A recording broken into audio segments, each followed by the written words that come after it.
Yeah. Here.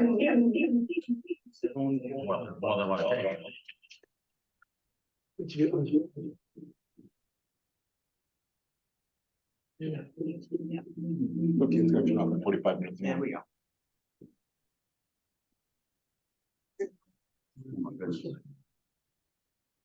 These seats are so you're able to sit. Come on in, come on up. It's so you can see what's on the screen. I can't hear very well. Mumbling.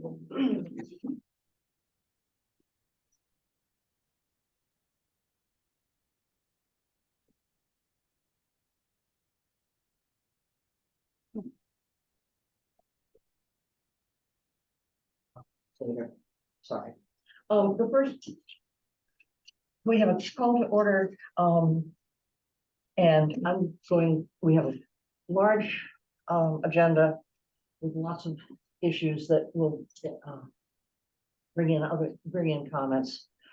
So I'm going to ask that when we are open for comments, you keep your comments to under 2 minutes. And try not to repeat what someone else has said.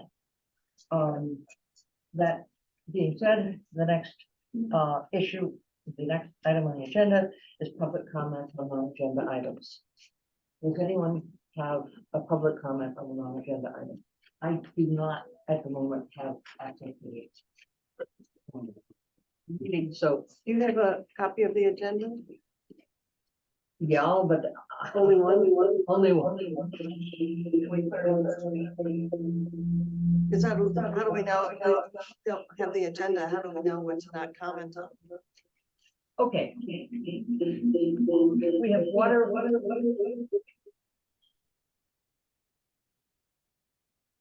The agendas are posted online, and On the so town we hall? don't, On the town hall site? yeah, and we don't typically bring agendas to meetings. But let me just go over the list since you've asked. Water rates, rotunda preservation, speed limits on state roads, Hickory Hill speed limit, Harbor Management Plan Committee, reestablishment, some discussion items on a school summit tomorrow, a fall special town meeting parking enforcement, community center building options, liaison updates, which are our updates with other committees, minutes, intermunicipal agreement with Hamilton, the post-Kane Award, and Victor's license. So if you have comments on anything other than those, and is there someone who can tell me if there are people online? Greg, do you have their that? hands up? No one's online, but they have that. Okay. So we can pass along on that. The next is the chairman's report and action items. And the action items for tonight are water rates, which is a continuation of public hearing. Housing authority on an update on the housing authority, that will be in the kind of administrator's report. Discussion before the summit meeting, and Boston Post cane, which is given to the oldest resident. Those are the things we're going to cover tonight. Are there any other action items that we should add for later? This is a question to the board. Yes. Okay. The Board of Health had requested at one time to get a pickleball sound monitoring report, and they've been waiting for that. Do we have an actual one that's been done, Greg, you know, or Debbie, or I know there was There was some monitoring that the Board of Health did originally, yep, and then Cheryl's been waiting for the other company to come in, or the association, to do some monitoring as well. I thought that was to take place, but I don't have the latest. could as we to add what- that to action, or just so that we follow up on that? Yeah, I'll double check with Cheryl and just find out when Yep, that's yep, happening. I just want to make sure that doesn't slip. Yeah. from our end of things. Thank you. Could we perhaps put that on the agenda for next time? Just a report from Cheryl. If there, Whether or not there is Mhm. progress, I'd like to hear officially why there's. John, Yes, senior center architectural drawings. You need masons. That I know is in the works. So those have been done, Oh, some preliminary layout sketches. They've been shared with with the folks at the Masons, okay, and they're working through their process. all right. Is that something Responding that we to should that. be putting on here for a discussion at some point in the future, or At that'll, some point, yes, we'll wait and see what. Okay. When we have a full green light, then we can bring that forward. okay, to tail on to what John's saying, I think, well, I don't think, I know that the seniors at the Friends of Council on Aging, felt as if we did not reach out to them and keep them apprised of all that we've been trying to do and what we've been looking into. Would you say that's? yes, fair? historically, that's been the case. I mean, I'm in touch with them and speak with them over the past, few months now, but I will say they have felt neglected over the past years. Yeah, and are just unaware of everything that we Yeah. have been trying to do over the years. So, not that a blow by blow is necessary, but certainly, a dialogue would be. There have been articles, and I know you put in articles on two Right. occasions this calendar year. Right, and Yes. the last time I was with them, I said, please let me know when you'd like me to Yeah. come to a meeting, and I'm happy to give an update. So, Wonderful. Yeah, and it's their perception and therefore Yep. that's the reality, but theirs, so. Thank you. that, so we move on to the regular agenda, which is the water rates hearing. We had,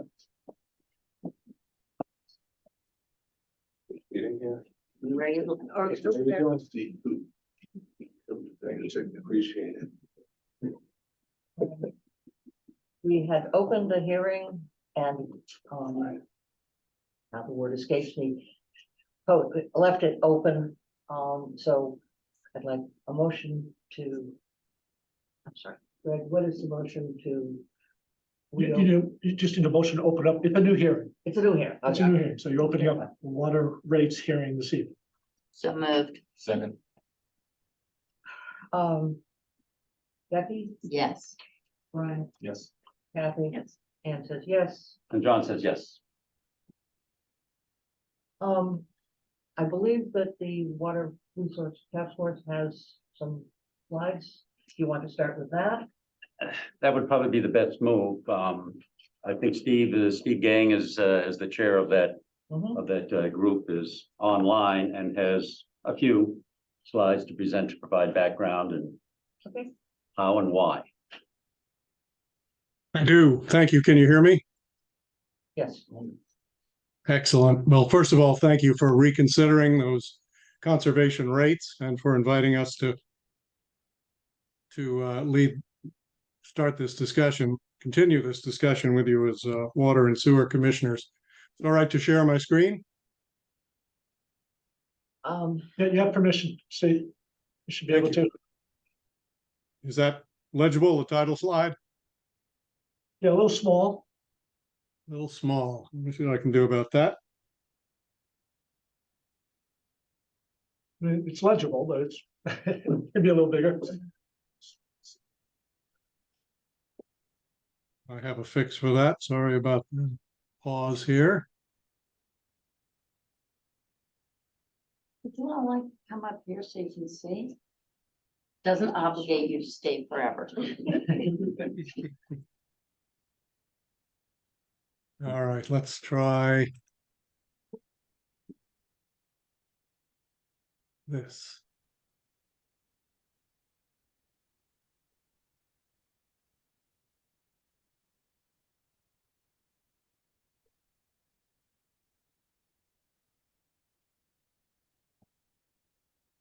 Better? We're getting there. Ah, there you That's go. good. Much better. Okay. Excellent. So thanks again for inviting us.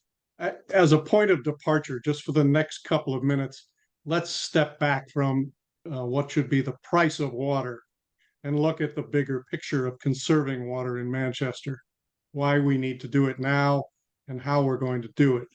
And that's because these proposed conservation rates are one piece of that puzzle. They're essential, but they're not sufficient by themselves. So a couple of key points. First is that the EPA is going to issue new drinking water standards that define the maximum PFAS contamination next year. Those will filter through the state, and Manchester is expected to have 3 to 5 years to comply. Let's say 2029 at the latest, although it's difficult to predict these things. We already know that providing safe, clean drinking water will require rather huge capital expenditure, north of $20 million, to filter our two sources of drinking water, the Lincoln Street well and Gravelly Pond. We know that state approvals will be required for doing this, and we hope that grants will be available. But our guess is that the grants will prioritize the most urgent communities, because probably a third or a half of the towns and cities in Massachusetts will be looking to remediate PFAS. Towns like Barnstable and Hyannis are particularly compelling just because of the level of PFAS, and others because they comply with the DEP standards, which are not hard and fast legal rules, but they are long-standing guidelines. They are to stay below 65 gallons per capita per day, below 10% unaccounted for water, and to make local conservation efforts that show results. Today, we use 75 to 80 gallons per capita per day, and we use much more water outdoors than most Massachusetts towns and cities. We stick out in this respect. And the task force observed that since the 1990 Horsley-Witten report, Manchester has taken no long-term steps to conserve drinking water. We have imposed restrictions from time to time related to droughts, but no strategic steps, nothing long-term. Experts and evidence-based studies agree that conservation requires years of consistent effort along multiple fronts. It doesn't happen quickly. Water's not that interesting or important to most people, and it takes a while for them to change their behavior. So the Water Task Force recommended a comprehensive strategy, pricing and others, for water conservation, including carrots and sticks. And the important point is, for something that takes this long, you need to start and not wait until symptoms become worse, shall we say. But just to show you where we are today, we're essentially providing residential drinking water. More than 90% of our paid-for water goes to residences, small amount to businesses, even smaller amounts to schools and nonprofits like the churches and the Boy Scouts, and a sliver to the town. I'm leaving out here all the unaccounted for water, as well as that we know is metered but not charged into the wastewater treatment plant. That's the 78 gallons per person per day, and this is how it compares to our neighbors, Cape Ann and nearby. The highest is Wenham at 64, Salem and Beverly at 63, Rockport 52, Ipswich 48, and so on down to Essex, Hamilton at 46, Gloucester 47, Hamilton 46, Essex 45. Again, all of them below the guideline standard. We consulted experts about this, and this is what Dave Fox, who's the VP for New England of Raftellus, who are the leading specialist experts on setting water and sewer rates. He reviewed our 6-tier, what he calls inclining block rate water structure. He said, anecdotally, this is a fairly low differential between the highest and lowest price tiers, and in turn sends a very weak pricing signal for conservation incentivizing purposes. I wholeheartedly agree that something needs to be done to curtail your abnormally high usage and unaccounted for water. So what the task force envisions, what our objectives are, is to have conservation work, let's say within the next 5 years. So not overnight, but not decades and decades either. And to reduce residential usage from 150 to around 120 million gallons, which would bring us, assuming a little population growth, to about 60 gallons per person per day. I should say a very little population growth. We expect businesses might conserve a little bit, less than 10%. What we're looking at. I'm frankly confused. You sent me a package that had 3 slides. Oh, I have a whole, I have a whole bunch. I have a whole bunch, yeah. Yeah, but This came out today. it came out today, so I was prepared for 3 slides. And how many more do we have? I think 4 more. Total of about a dozen, I think, 10 or a dozen. So he's gone through almost half. Okay, Yeah, we've done our best to simplify this. I understand that you've done your best to simplify it. I happen to have had a busy day and I haven't seen this, and please go ahead. Well, I apologize for my part in that, but as soon as we got the complete information from all variety of sources, we sent this out. That was a little before noon. Again, sorry it wasn't earlier. All right, so how do we get from, I'm going to get Here- shorter. I'm sorry, Please keep going. thank you. How do we get from 150 to 120 million gallons? Outreach, education, the Sustainability Committee has put its toe in the water happily on this. Programs to assist households in conserving water indoors and out, which DPW can play a role as well as volunteers. Improved information to consumers, digital smart meters, improved water bills. Fourth would be the conservation water rates designed to increase the cost of outdoor water. 5, appropriate drought restrictions, which everyone in the state will be following to some extent. And 6, some consistent and well-managed implementation. In our view, this is a 3-legged stool. The first 2 are outreach and education. That's the one leg. The second leg is improved information, user interfaces, and the third is pricing. Let me skip over the database. You can consult that when you like. We've designed these water rates to zero in on outdoor water use in the warmer months. We based that on the analysis we've shown you before of all 2,000 residential accounts over the past 10 years. And we've proven to ourselves, and be happy to prove to others, that indoor/essential water use for drinking, cooking, washing, bathing, flushing would not put even a large family into tier 3, where the rates begin to increase significantly. In fact, here's the empirical evidence from the past 5 years average quarterly usage of all 2,000 households on our system of how many would see the same or lower rates in each quarter. Now, usage varies quarter to quarter. The bills come out quarterly. So for instance, in the first quarter, virtually no one would see an increase, 98%, which tells you empirically that family size is not going to be a very big determinant. This is the months of January, February, and March, when there's virtually no outdoor water use. In the second quarter, there's a lot of outdoor water use, but more than 80%. Same for the third quarter, more than 80% of households will see the same or lower rates. And then in the quieter months of October and November, it goes back up to 95%. So this is the targeted nature of these conservation rates. A bunch of backup information you can look at if you'd like to about the curve of change in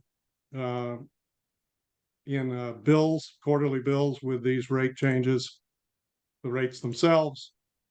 The new policy, which is in front of you from DPW, which has these rates in it. It also has in fine print here, I apologize for that, but commercial rates will continue to be the same as residential rates. And we've reached out to the largest, it's really only 4 or 6 large commercial water users to make sure they're aware of this possibility of proposed conservation rates. The school districts, both schools will be billed at a flat rate, which essentially raises their current bill less than 10%. And then I believe the DPW policy is to have future increases in line with total budget increase in the school district. Where, DP, go ahead. DPW will also account for multi-dwelling units. So where there's more than one household on a single meter, they will follow a policy of making sure that those are independent households and not just a relative living in an apartment or a caretaker in a cottage. And when that's the case, adjust the tier so that it's applied to the households individually as opposed to the multi-unit collectively. The reaction again from Dave Fox. We showed him our draft rates, which have a differential of 4 times from the lowest rate to the highest. He says, I do not believe that the 4 times differential is anomalous, meaning it's not out of line with the rest of comparable towns, or prone to litigation. And I wholeheartedly agree that something needs to be done, but I do not believe you'll achieve this through rate design alone. So that's the reason for this multi-pronged effort. As I said before, we regard this as, well, call it a 3-legged stool. Each of the legs is important for the thing to stand up. Do you have questions or concerns? Becky, Um, by the way, I'm going to start with the board.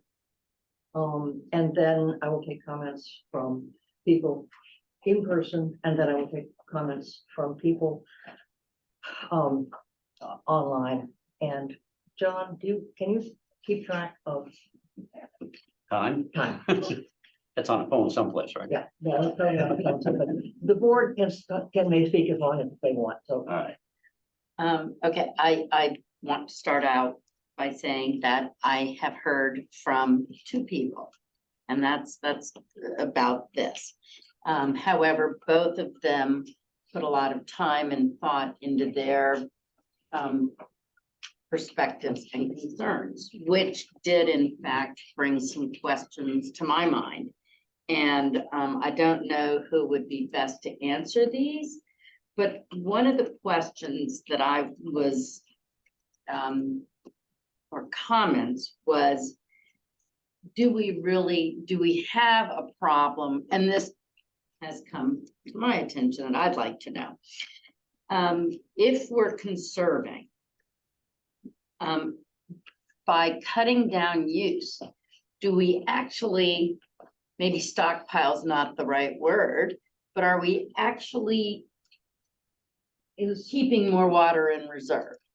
I think the person who can answer that is probably Chuck. Is Chuck on this? Yep. Yes. So the first 2 questions that you have are, can we stockpile it? I'm sorry. Does it stop? That's my first question. Can we actually Is save it? if some? we reduce our consumption, which by the way, I personally feel we should, but are we able to store more, or do the levels remain as they are regardless of use? Steve, could you give the screen back? Sure. Chuck, can you answer that question? Yeah, I think I can. So we have 2 sources, as Steve mentioned. We have Gravelly Pond, which is behind me in the screen. So Gravelly Pond has a maximum elevation, and then after it reaches that threshold, the water would spill out of the reservoir and eventually go downstream. So it does have a maximum capacity that theoretically we could get to a maximum, and that maximum, no matter how much we conserve, we would not go above that. However, I think the idea behind conservation rates and behind stockpiling water, if that's what you want to call it, would be to so that in times of drought, our supply and the reservoir itself is more resilient, meaning that it doesn't go down as fast because people aren't using that water for outdoor purposes. So, again, that's something that we do when we, have droughts and we initiate the outdoor watering restrictions. But, I think the ultimate answer is there is a maximum, but we would, theoretically go down less quickly in the summer months if we were, witnessing the conservation that is anticipated. For So the it's well, water- I think it's a little bit less clear because we do alternate these sources, depending on demand and depending on season. And, I don't know exactly what the drawdown effects would be at the well, but it stands to reason that if we were taxing it less over the course of a summer, because we weren't, our demand was diminished or, conservation was in effect, that, it would be, again, more resilient, I think is the right term, not necessarily reaching a total maximum necessarily, but so that would be how I would look at it.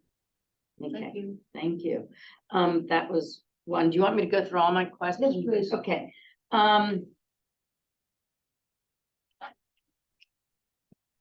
The other is this presentation will be online for people to see, will be posted.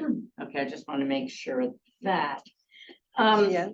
And Chuck, do you and your department support this specific rate structure? Or is there another way you would go about the rate structuring? Well, I feel like you're going to make me be the least popular guy in the room, one way or another, answering that question. But We are, so don't worry about that.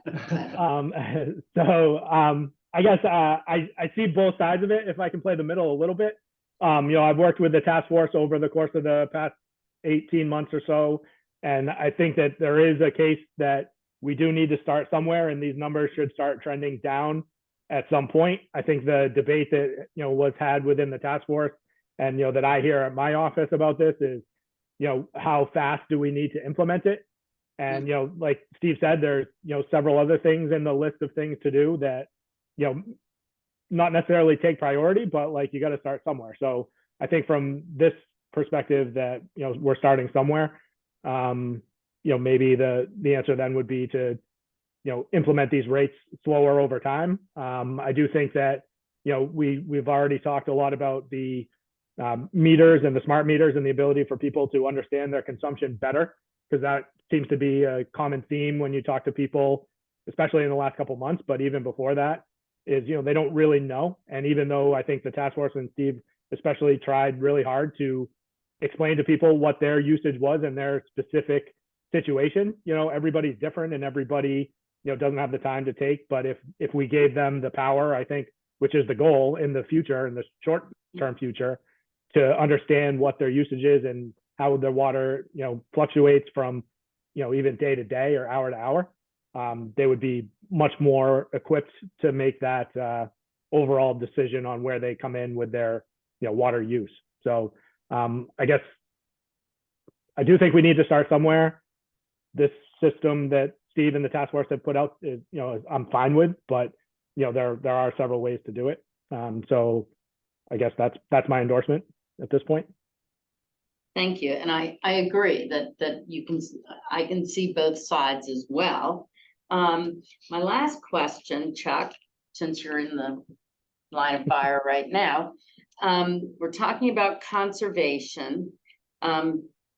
Do we currently have a problem with, and I know that we want to decrease the amounts, the consumption, but do we have a water shortage right now? There's no immediate water shortage right now. I mean, we've had a lot of rain this summer and winter. I mean, I have people that have asked me, and I know the task force has looked at this, but the reservoir behind me, you see a cyclical demand and outflow of that reservoir over the course of any given year over the past decade, or as long as we have the record. So it does go much lower in the summer, and it usually fills up to the maximum in the winter. Now there definitely have been years where it goes all the way down to what we would consider we should be implementing conservation restrictions, which we've done in the past, but it's also and it has at certain years not recovered all the way in the winter. So we are seeing seasonal abnormalities already, or year to year abnormalities, and so there's no question that we need to keep an eye on it. It has been resilient so far, but I think we can all agree that these patterns are changing, and there's no reason to expect that it will always come back full. And so, there could be a situation where, right now it's going to be full because we're in the winter or going into winter and we've had a lot of rain this summer. But, there's nothing to say that next year won't be another significant drought and that the following winter, we don't see that precipitation in the form of snow or otherwise. And so therefore, we need to start off the summer with conservation restrictions, which would be a total shock to the system. Like, I don't think that's ever happened in town before, but I don't think it's, out of the realm of possibility that in the short term, we see things like that from year to year. Thank you very much. Appreciate the Chuck, can info. I chime in for just a sec? Would that be all right, Madam Chair? Up to Ann. You've had, please go ahead. It's just a question to Chuck and conceivably to Scott Horsley. How do you factor in the contamination levels of PFAS as you talk about our water supply? Could you explain that question to me? Because I don't understand what you're asking. Chuck, can you elaborate or do I need to? Well, I guess my take on the question is, what are we, I guess, what are we doing with PFAS, or what are the potential impacts on our supply? So the question is, how safe is our current water supply? And if we wait for the EPA to tell us that it's been unsafe for some time, what have we gained and how should we deal with that in supply terms? Well, so my understanding of the regs that will be coming down are that, they are going to lower the threshold. We have tested, different levels, whether it be at the pond or the well for PFAS. They are currently all under the threshold of, the maximum contaminant level. Right now it's for Massachusetts, 20 parts per trillion. If we go to the lower limits that have been proposed by EPA, then theoretically we will have, like you said in your slide, 3 to 5 years to comply. But that they have stopped short of saying that we need to turn off any of these supplies that have this amount of contamination. We will certainly have to have discussions with the select board and others in the community how they want the water department, DPW, to deal with that situation. But my anticipation is that we will have 3 to 5 years to come in compliance, but that we will not be asked to turn off any of our sources. If we do have to turn off a source, then I think the logical first step would be to implement conservation, across the board. And I'm sure at that point, if there were something along those lines that, townspeople would be, conserving on their own in terms of consumption. But, that's kind of something that I look at differently than conservation necessarily. It's more, we need to comply with the rules that are put in place. So far we do. And if we have a change in those rules, then we will address it accordingly. Does that answer the question, or is there additional? I'm still taking, Just a point. yes. Please. If you have this meeting has to be transcribed in the minutes, and it's convenient if we have someone speak, if you identify yourself. Under state law, you have no obligation to identify yourself, but if you would, with your name and address, it would be helpful. Very briefly, do we know what, I'm Karen Pischke, do we know what PFAS are? They're talking about PFAS. Yes, PFAS are a chemical that was developed. It's basically Teflon and related things. It gets into the water. It is generally seen as being very bad for human beings. And the EPA is in the process of developing safe levels.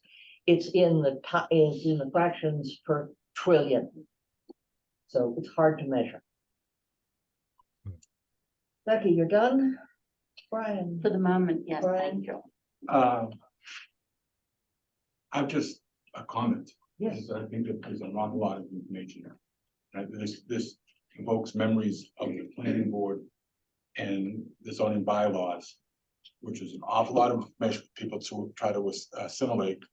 and make a decision. I think that we had talked about, a lot of the conservation I'm hearing about is money. What's it gonna cost each household? And I think that, and we have discussed double tiered billing for a full cycle, I think, where people can see, this is what you're paying, this is what you would have paid. Mhm. I don't know why, and the years of working the government to trust us are gone. All right, so I think that we really should embark on a program to be able to educate. This is what people want to see. All these slides, everything's great, but they want to know how it affects their pocket. And I think that's what we have to show the people. That's my comment. Kathy? Yeah, one question before I make a comment. But Chuck, I think would be probably the best position to answer it. You mentioned we had a very rainy season so far. Could you just say, what is the current water level in our reservoirs? And what is the max? Like, how close are we to the max right now? I don't have that number in front of me, but last time I checked it, we were around 28, 29 feet, and the max elevation is around 31, 31 and a half. In a dry year, we might fluctuate down to, in a very dry year, around elevation 20. So we're about 8 feet of storage above that kind of threshold. In a typical season, it fluctuates, I would say 7 to 8 feet. So, from 31-ish, 31 and a half down to like 22, 23 in that range. Okay, thank you.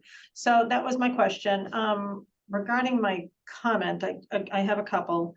One, I agree with Brian. I think since the very beginning or close to the beginning of this discussion on this topic, we have asked for the before and after, right? What was my bill and what would my bill have been if we were under the new rate structure? So I appreciate the pie charts that were presented, I guess, at noon today. I also didn't get a chance to look at them before the meeting, but that's not what we asked for. What we asked for is individuals to get a sense as to how this would impact them. So I think this will be at least the third time I'm going to ask for that again. And then I think we can certainly all have a discussion based on facts as opposed to perceptions. Try and make sure we're all really understanding the facts and how it will impact us. So that's my concern number one. Concern number two, first of all, I do agree that we have to change our current rate structure. I've said this a number of times, 6 rates makes no sense. Each rate has to have a meaning.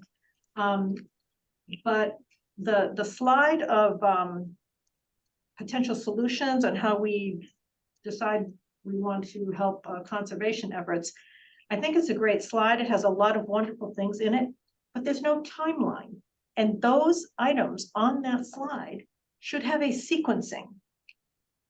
It was mentioned we should use a carrot and stick approach. Carrot usually comes before the stick. Education even before And the carrot. education before the carrot. So I'm going to repeat a request I had from the very first time we established this. We had a discussion on this, which was, where's the timeline? Okay, what's the sequence of events?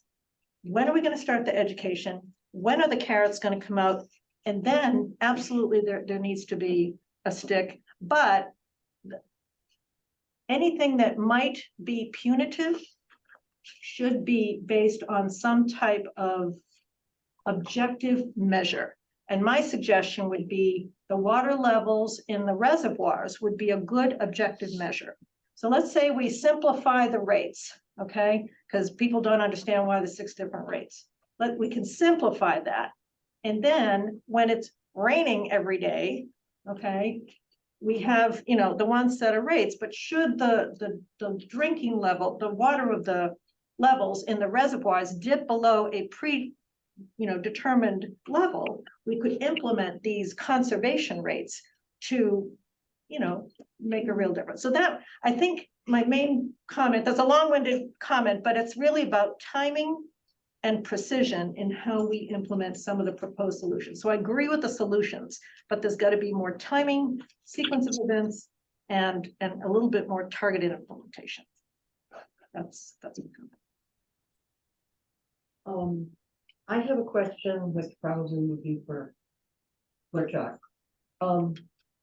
It was said that probably, money for PFAS remediation would go to worthy towns. Chuck, have you heard anything from anyone in the state that suggests that our use of water would affect our ability to get state funds to improve our water quality?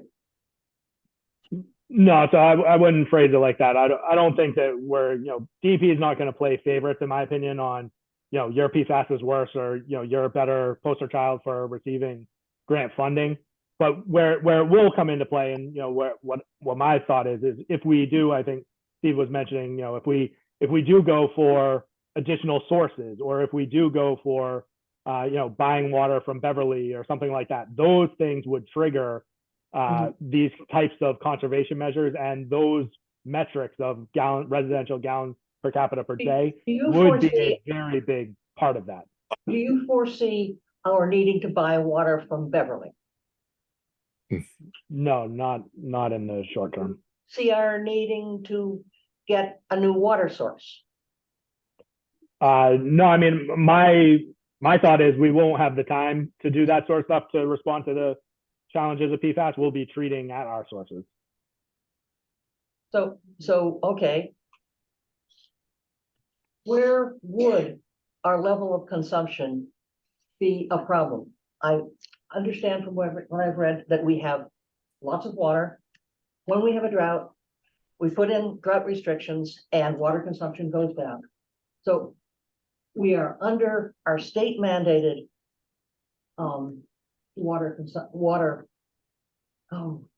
I lose the words. Registration. The state has said how much we can withdraw. And we are registration. Yep. Yes. So I guess this one is for John. Yes. Why do we need to conserve more than we currently are? Okay.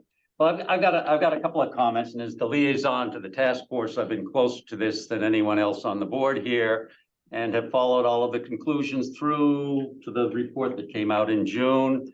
I won't say that there was unanimous agreement on all of the findings necessarily. There was a pretty good discussion. With regard to the cutoff, I won't say the cutoff, but let's just say the level that we're trying to get to, and in the slides you saw, we're at 150 million. We'd like to get to 120 million. And that gets us under this 65 number, okay? Simply because the DEP recognizes that as a number where it's easier to get permits and discussions. And Chuck has had discussions with them where the comments have come out that your consumption is pretty high, and that's kind of a magic number to try and get under. I'm not saying that's going to be a factor for anything involving PFAS. We don't know that. But I know it is a guideline that they use in looking at permits. I can't say anything about grants. Chuck would know more about that. But we should try and get down to that in some way. And that's not, I mean, that's a little ways from where we are at 78. But it's something that we should strive to do. And all of these tools are a way to get there. The pie charts that you saw, I think pretty much tell you where people are with regard to consumption. And I don't know, Kathy, to your point, do you want 2,000 printouts of every single? Well, I think one of the times we spoke about it was that when people were going to get this passed bill, I guess July or August, whatever it was, that they would have their before and after. Because we had the proposed rates at that time. It's just math, and so it's not so much that we need to see the names and the street addresses of the people who are impacted. It was for homeowners to see themselves, especially for the high, the people who might be most maybe impacted. the high ones, but for 80 to 85% of the If people are going to save money, I don't think they probably would care, but for Sure. those people, we would be negatively impacting. I thought we talked about I could get a before and after. Why not give it for everybody? I don't There's a program, disagree, right? you know, I could have written that program, 20 years The ago. program exists. The program exists, So, but it's a lot of paper to a lot of people. Okay, It's individual ones, but they could come to town hall, we could get it to them electronically. I think that this is a problem that is solvable. if we But can put out a fact, we can put out a second bill. yeah, but the So- fact was one sheet, same sheet to 2,000 people. Now you're looking for a different sheet to each of those 2,000. That's, But we do- that's, We do a different yeah. sheet for the business. Okay, Becky? I just want to jump in for a moment here because we as a board established the Water Resource Protection Task Force with a charge. And the charge was to look at and assess what our water resources are and come back with recommendations, which we've received. Mhm. And I don't think, I kind of feel as if they're somewhat under an attack, which they certainly should not be. They were asked to do something for the board, which they did. Now, I think that we've learned that we can do a lot better in terms of conserving our resources, and we can. Chuck answered that question. Yes, we can increase what we conserve. So the question is, how do we handle rate changes? And I think that before we, as a board, go saying, I want this information sent out to everybody, we ask the DPW, how doable is it? What are the problems or stumbling blocks for them to disseminate that information? I don't think we need to be attacking anybody, and I think it sort of feels like we're attacking the task force.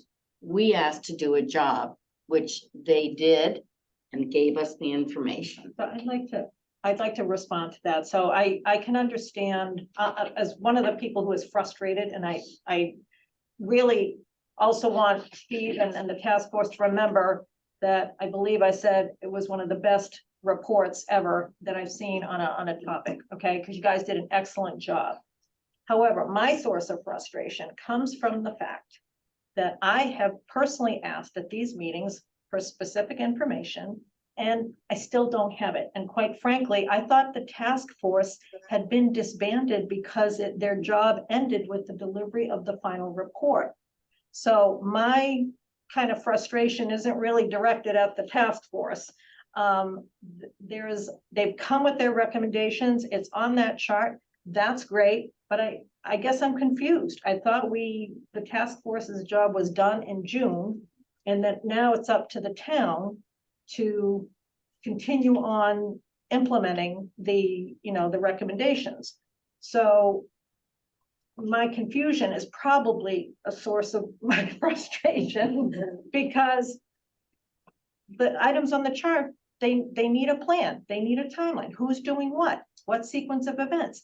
And it's I can- something I've been asking for months. and I can comment on that, and that was the slide that Steve skipped over, Okay, because it was small, but it's a Gantt chart of probably 50 different items, and you can't put them all on one. Page 8. Oh, what is a page? Okay, whatever it is. It's it's two just hundred one and item twenty after different another. items, John. Steve can probably expand on that better than I. but should he?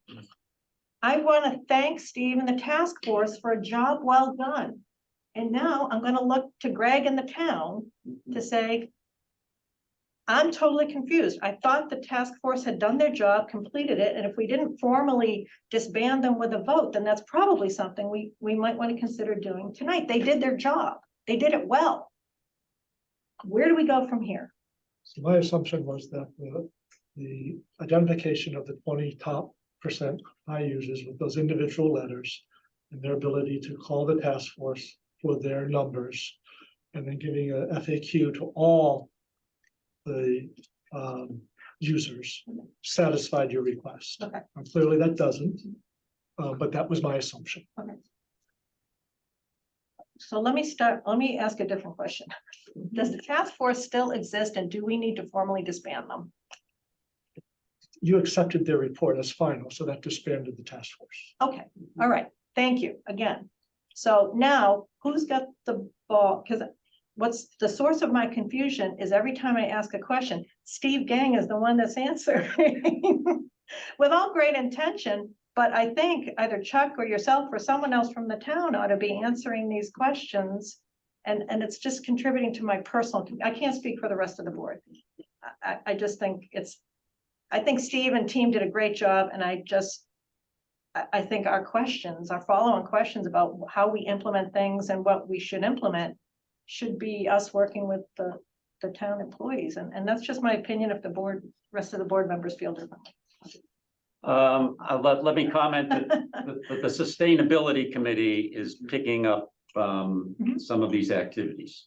That's right, that's right, Okay. yep. So they're dealing with some of them, as you know, when you look down the list of, I don't know, 12 items that were conclusions from the report. They're picking up a few. Frankly, Chuck is picking up most of them. Right. Because they really fall in the DPW area. I mean, there's one other thing that I want to comment on with regard to the findings, and that is the structure of the proposed rates.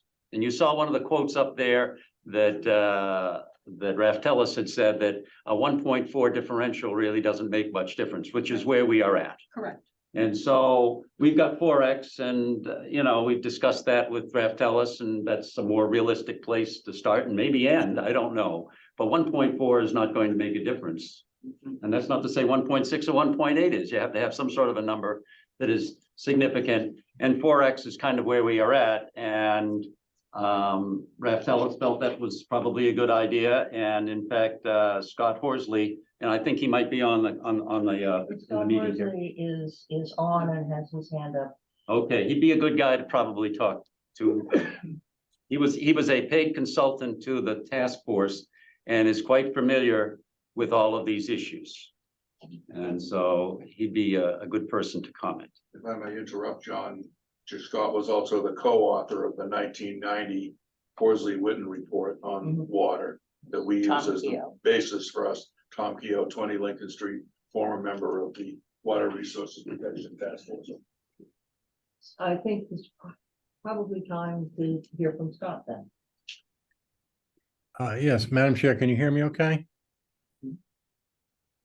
Can you hear me okay? Yes.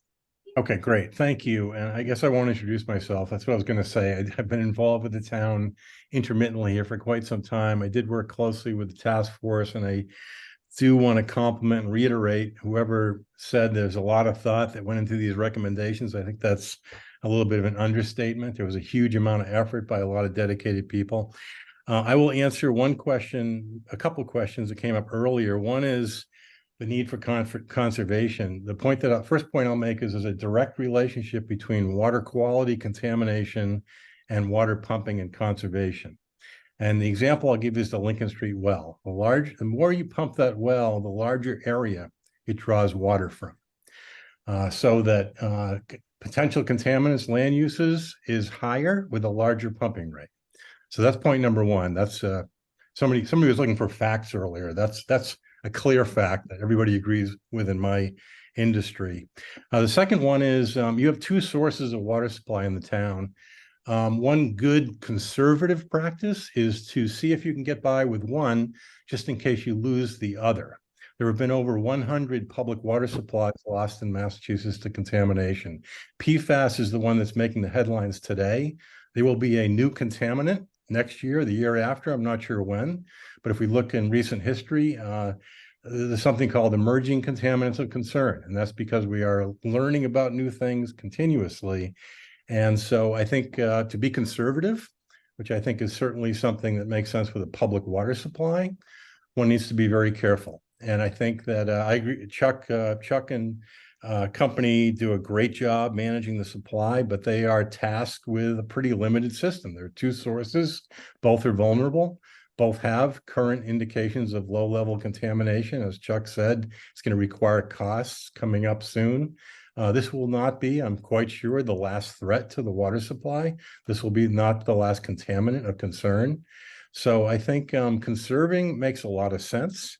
I also agree that maybe not with the PFAS funding, but going forward, the state does. I used to serve on the State Water Resources Commission. I was one of the votes on grant funding for municipalities, and whoever said it is absolutely correct. The state guidelines, which are again well-researched, 65 gallons per day. Many towns are well below that. That is a good standard at which communities should work towards. And again, this task force has spent an incredible amount of time trying to figure out how they stack up and where they need to go to get there. And I'm just looking at my notes here. I think that pretty much does it, but I certainly endorse. I guess I should mention, I also wear another hat. I'm a water commissioner down here in Cape Cod where I live. And we did the same thing 2 years ago. We changed our water rates because we were concerned about we're pumping close to our capacity during summer periods. We also had some levels of contaminant, frankly, less than yours. But we decided that we wanted to get on the conservative side of things. And again, try to see if we can survive with one less supply. So we did change our water rates. And I think as Steve said, and somebody else, it does take a number of years to see the results of this. So whoever, I think you, Madam Chair, asked a very good question, the timing. Well, we made a recommendation for water conservation in 1990 for Manchester. So timing is, it's here. And I think if you do it now, it's going to take you several years, I think, to see results based upon what we're learning on the Cape. So as the Chinese say, the best time to plant a tree is 20 years ago. I'll stop there. Have you seen significant conservation since you changed your rates in? We are starting to see it in year 3, Madam Chair, and we've had a number of public hearings and people are very supportive of it. Frankly, the other thing I should mention, if it's not clear, the primary use of this extra water is lawn irrigation. During the summer, at least in our area, and I think Manchester is similar, almost half of the pumping goes on lawns. This is drinking water supply we're talking about. And we're treating it high levels. We're spending a lot of money to remove things like PFAS. About half of it's going on lawns. So in our case, we've seen people replacing, putting in their own private wells, and happy to do it. And they've actually been thankful about it. They just, the most common comment we've gotten is, boy, we didn't realize it. We didn't realize that close to half our pumping was going on lawns, and that we can actually, over about a 4 to 5 year period, we could pay off the installation of a private well. So it's working out very well. And again, I strongly recommend, this is a recommendation that I would have made. In fact, I think we did make in another form 30 years ago. Thank you. Any more questions from the board? I do actually. Okay.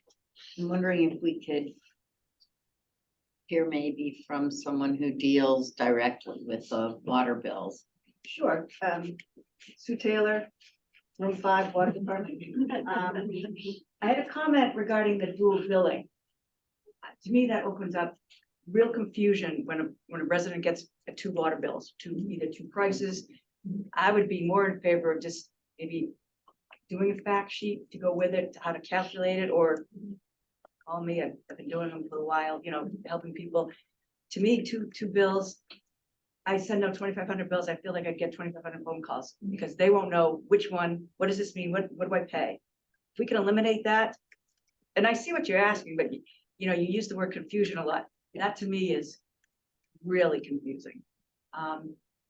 Exactly like that. Yeah. I thought that perhaps just A letter. a letter, but any way that we can communicate to the public, because that's what I'm hearing, is that a lot of people are just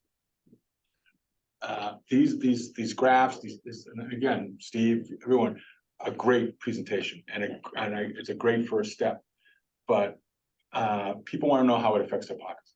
Bottom line, that's what they want. A lot of people do, but I'll tell you that over the 12 years I've been doing billing, the high-end users, they're gonna pay. They're not gonna care, but their water billers, they're gonna pay. I respectfully disagree with that. Okay, well, just experience, even when we had the mandatory survey, people said, I'll pay more if I can leave my sprinklers on. Right, and I guess I kind of disagree with the generalization a little bit, because everybody's unique. And also sometimes when we're talking about rising prices in one area, we're also having discussions on other topics about potentially rising prices, and it's the cumulative effect of what we might be hitting one household with that can be a tipping point. So but I agree with you. I wouldn't certainly not want to cause any confusion. But I think something like Brian and I were suggesting is, if I got my water bill last month and there was an accompanying memo, doesn't have to look anything like the water bill, and it said, we're considering new water rates, and oh, by the way, under that new structure, your bill would have been X. Wouldn't look anything like a water bill. I don't think there was any confusion, and I think it would be valuable information for the public. That's all. And that's why the discussion Yeah. clarifies. Yes, good discussion. Okay, anyone in the room who has comments? On that train of thought, could I jump in to maybe offer maybe a happy medium between kind of providing everyone exactly what they are going to have, and so we don't have to do that manual entry for every single household? If we could either do an online calculator, I think Kathy, you said you could program something that we have a link on the website.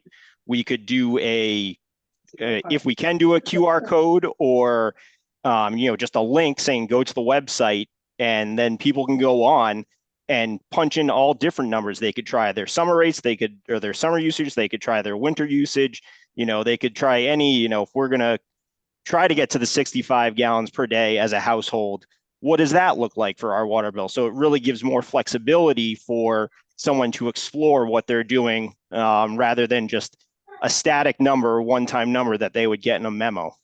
Absolutely. I love that idea. That's an outstanding idea. And you might have missed my comment, Nate, about my being able to do that 20 or 30 years ago. Okay. Thank you. But- So maybe we could grab somebody on the task force. I think there was a few guys that could do that It's for an us, maybe. excellent idea. Thank you. That's Auto calculator. Mortgage calculator. yes. Carolina Gates, 31 school into this. We have been here more than 40 years. And we have seen all this use of water throughout all these years from in different areas of the town, by different friends of ours. They all live different places and sections, from the upper part to the lower part.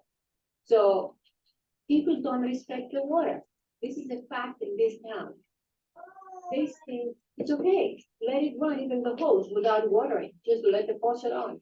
Or you go next door to someone's house, it's raining and the sprinklers are going on.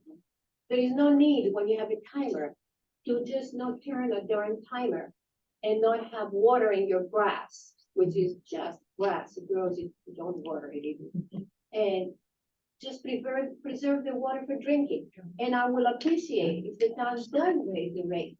I think it makes a difference. We have too cheap water here. We should raise the price. I don't care if they can pay it or not, the wealthy or the other ones. They should learn to respect the water that they drink. This is primarily the reason for the water. It's for us, then our animals, and the flowers and the grass plants.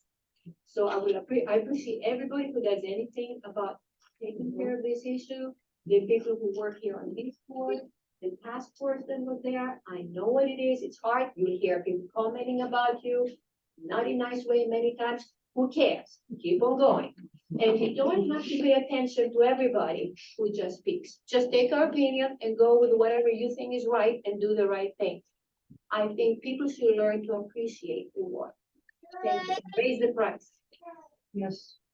Karen Pischke again. The reason I brought that question up before, and I'm sorry, I was out of order. We're talking with an acronym that many people might not, it's a public meeting and people, I know what PFAS are, but I don't know that everybody in the room or on Zoom knows what that is. To her point, water is life. We can't survive without water. And if people don't take that into account and start conserving with climate change and these droughts, and last year was a drought, this year is like a flood. So we can't predict from year to year what the weather is going to be, but conserving now is gonna save lives down the road. And there's a lot of recycling of water that could be done. The education of how you can conserve water, how you can recycle water. Gray water can be used for different things. I started recycling water a lot last year. So I would love to be part of that kind of education from town to town. And Steve Horsley, if he's still on there from the Cape, he mentioned about people getting private wells. Depending on where your well is, you can still be drawing from the town water table. So so I have a well I can water, no problem. Well, I'm still taking water from the town. And that is something that people need to know too. That's it. Anything else in the, Tom? Yeah, Tom Keough, 20 Lincoln Street. I'm one of the people who was on the task force and in terms of trying to get ready for tonight's meeting and other meetings with members of the board. We've been acting as individuals or as volunteers to try and keep moving this along. We don't want this to languish and not be worked on. In your role as members of the select board, when you have a public safety issue, the advice of the police chief and the fire chief. In this case, you have a water situation. I hope that you will take the advice of Chuck Dam, who is well known in the water circles, not only here in the state, but actually nationally, and town engineer Nate, and tying in Scott Horsley. Those are the people, those are the professionals who can give you an answer straightforward. You've heard Chuck today said, you know, I'm gonna get some people angry at me and some people not angry at me, but he gave you a straight answer. It's not who yells the loudest and who makes the most noise. It's who makes the most sense and has the most knowledge. And I would ask you to listen to those people. Thank you. Okay, going to, yes, I'm sorry. Hi, Janique O'Shea, I live on School Street. I had a couple of questions, I guess. The first is, if the PFAS number goes down, how far out of alignment are we? Like, how big an issue is there if that number gets moved down in terms of cleaning up the two water sources that we're using? So I don't know who is the person. You're talking about the allowable number? Yes. Okay, Chuck. So that would be my first question. I guess I'll answer that. So the Gravelly Pond is around 7 parts per trillion. Lincoln Street ranges between 10 and 19 parts per trillion. The threshold that's out there will be to 4 parts per trillion. For both sources, we're looking at adding additional treatment to treat for the PFAS, which will get it down to a non-detect. There's no kind of interim, like, you know, we would just treat to the new threshold. We would basically treat it to 0. And that's just kind of the available technology. So that's what we would be talking about, and that's what we would be implementing. Okay, thank you. And the second has to do with it touches on things that have been brought up by a couple of other public comments, which is there a model that is being implemented someplace else that we could draw on and customize if we need to for this town to collect rainwater, for instance, for outdoor use, so that we actually find a completely different way to deal with the outdoor use water than have it coming out of the drinking source? I don't know. Okay. So a number of communities have sponsored rain barrel programs. You know, you hook up a rain barrel to your downspout. So you use that water for watering your gardens. That's not adequate for acres of lawn, which is where we see the biggest consumption. So for acres of lawn, instead of aerial spray, some communities will encourage, incentivize putting in drip irrigation instead. Again, it's difficult for large expanses of grass to do drip, but it is much more efficient use of water. Spray irrigation, a lot of that water evaporates in the air, so you're losing a lot of that water. Other communities have either incentivized on a voluntary basis, or certainly out west, you're seeing communities mandate taking out non-native plantings and require more native, more local plantings that are more water resistant and can tolerate periods of drought. That's probably the most surefire way to cut back on water consumption for outdoor use, is to really think what sort of plantings, instead of the mowed grass, what about the meadow? Right. With flowers or wildflowers or whatever.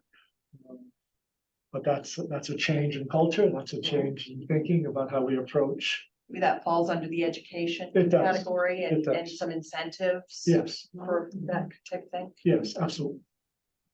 Okay, thanks. Yes, please. I think paying attention to what they've done out west is a really good idea, because they've been faced with drought for many, many more years. And changing the concept that green grass is the best way to go. Some towns out west, you can't put green grass in new buildings. Could I ask you to restate just because I'm for the Karen- record, Karen when Fischke. people ask. And conserving water and recycling water is exactly what I was talking about. There's many ways to do it. Okay. The first person on the list is Christina Delicio. Please unmute yourself and give us your comment. Thanks, Anne. Christina Delicio, 6 Lincoln Avenue. First, I just wanted to follow up on your comment, Anne, that if you just received this information at 12, I don't think the public could actually participate if they didn't have this information. My second point is that I am in the top 20% high user. I have been following up. I volunteered as soon as I received the first letter for one of the smart meters. I haven't heard anything back. It was just a nicety. Thank you for your interest. We'll get back to you, but I haven't heard anything. My latest bill, I had to track down because I had a credit. I did not receive anything in the mail. Therefore, I did not receive the FAQ. I did, and thank you. I think Linda helped me out and got that. But what I understood from the last meeting here was that, yes, every resident was going to receive a separate statement for what their bill was going to look like, at least the top 20%. That didn't happen, and now we're trying to talk about what you may do and change this up. The anticipation, I expected a bill in the mail, what my bill would look like, and that didn't happen. So that's my second concern. And I guess, as my hat, that's my resident hat, as my hat as a planning board member, we always kind of look and say, oh, does the 40B have enough water? Will cell signaling, do we have enough water? Again and again, we keep hearing there is no water issue. So this conversation right now really has me baffled. So if we don't have a water issue, we have plenty of water for a 40B and cell signaling, what's the concern right now? So it does sound like we're changing and we're pivoting, and there is a concern for water, but we need to have these conversations when these projects happen, with reality, not just, we're plenty of water right now and we're not planning for the future. Is this anticipation of these projects? I guess that's where I'm not really seeing. Are we being honest with the water that we need for the future, or the water that's being used today? Thank you.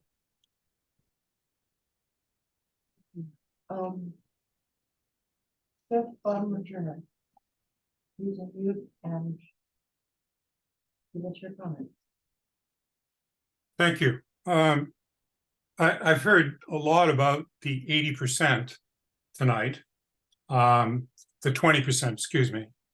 And I'd like to address the 80%.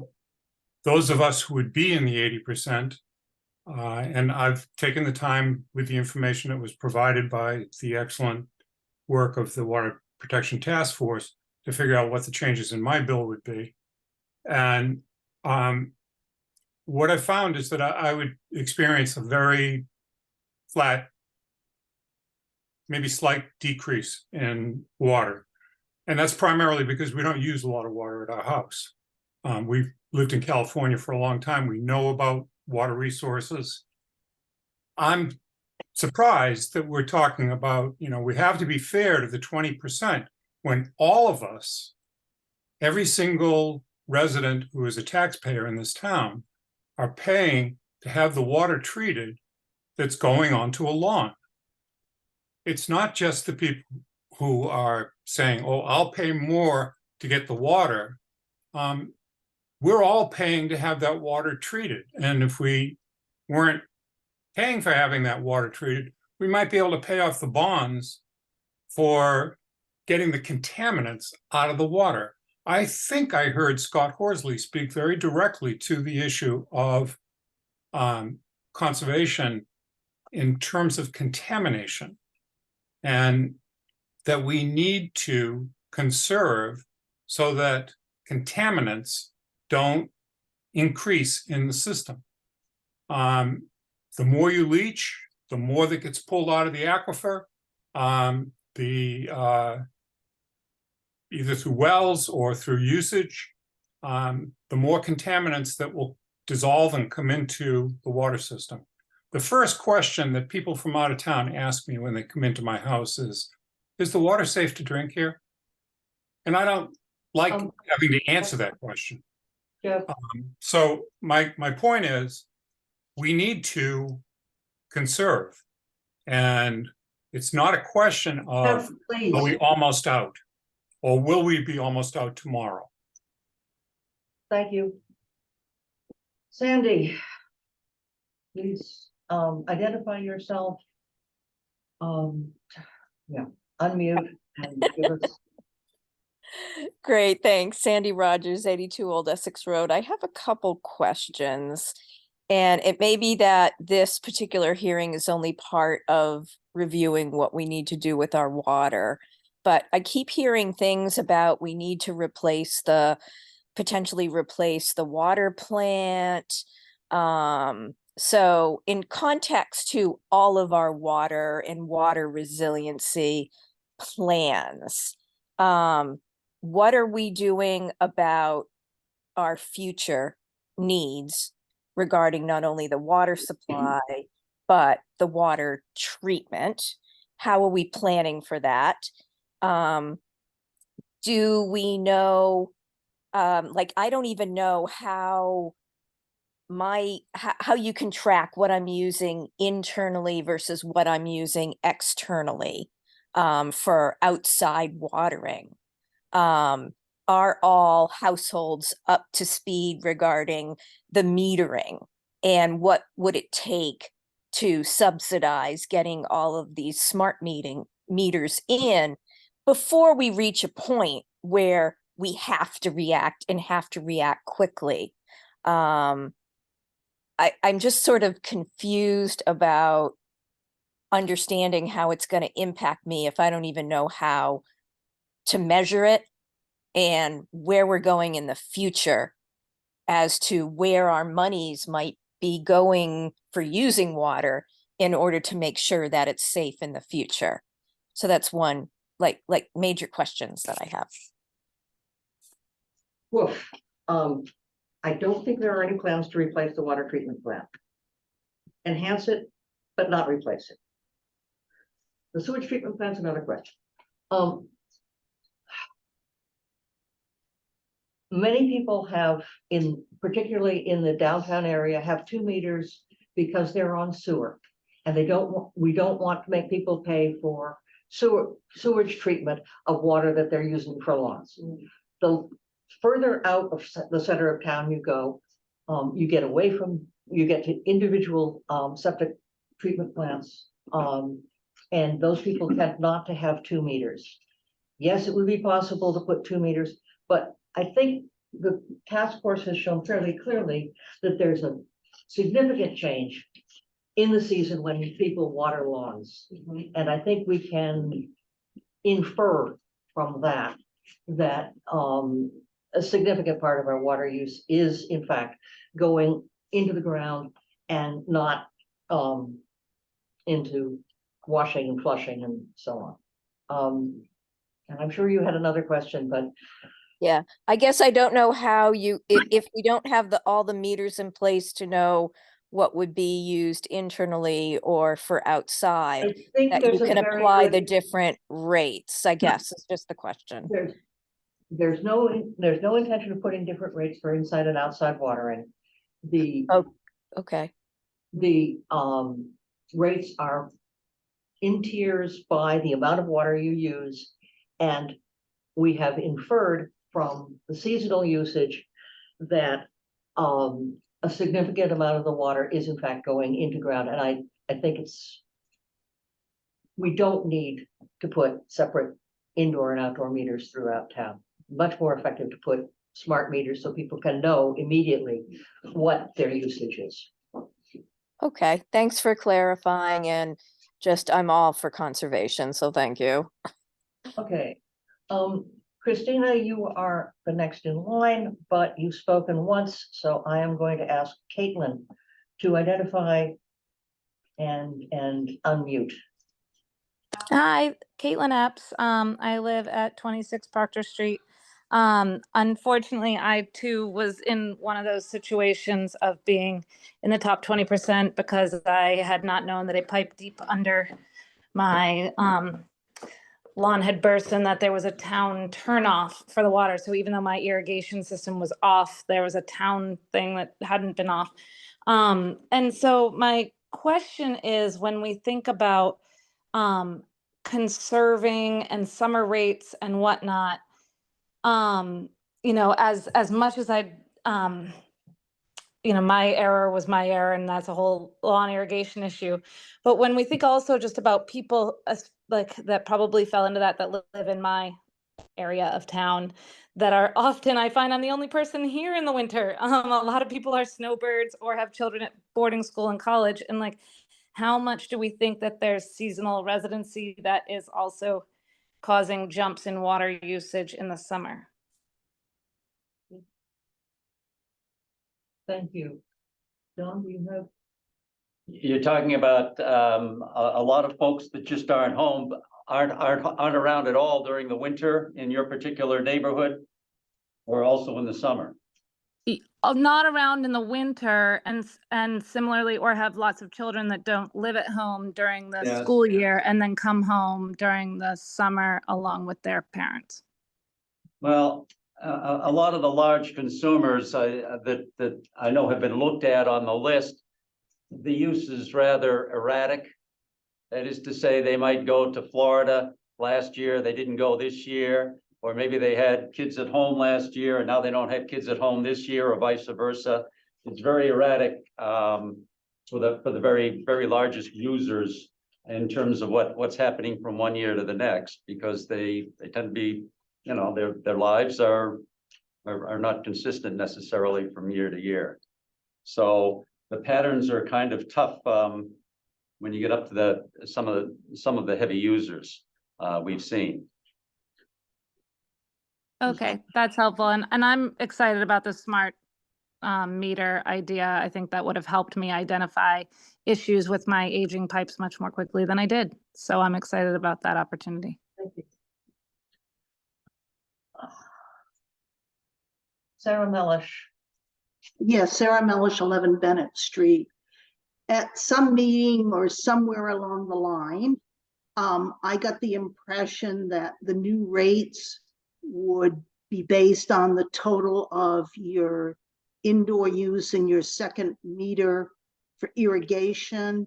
I wonder if that's true, and if that is true, have you adequately notified the various households that it may be aggregated now and therefore the tier may change?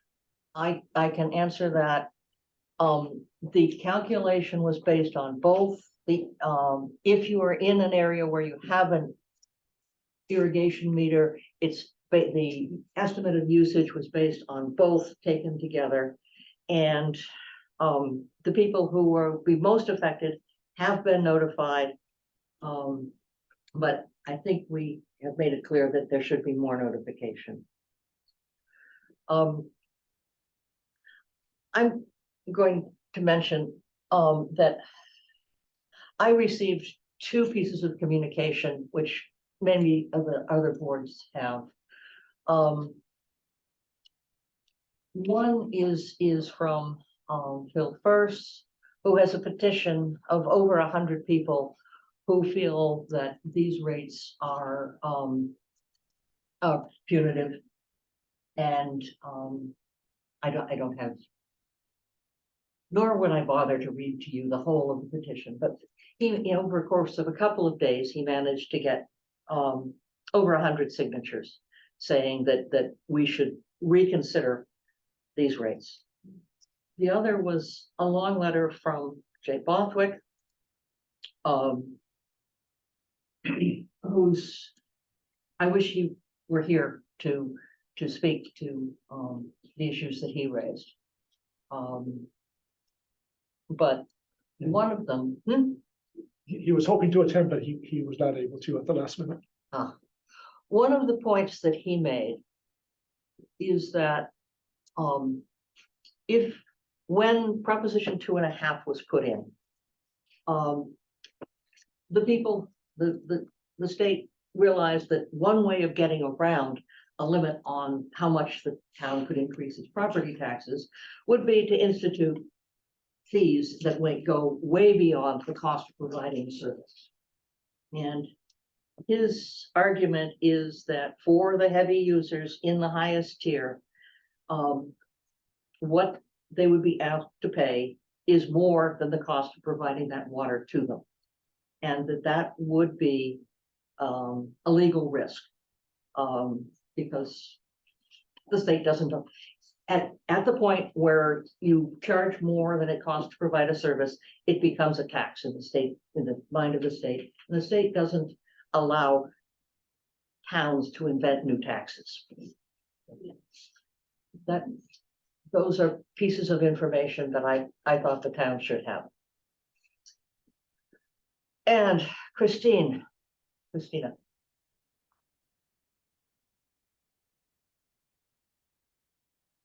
Okay. Steve Gang. Could you not hear me? I'm sorry. Oh, yeah, sorry. I'm sorry. Not to unmute yourself. Sorry, I did not. I took my hand down. I just didn't unmute. Sorry. 6 Lincoln Ave, Christina Delisio. I just wanted to make it clear for the record, I do not irrigate my lawn. I have 2 rain barrels that I, water my tomato plants. I had 3 children that went through the public school system that played 3 sports. So I had a lot of smelly teenagers. So I do feel like this is punitive. And I feel like saying that this is going into people's lawns in my particular situation is absolutely wrong.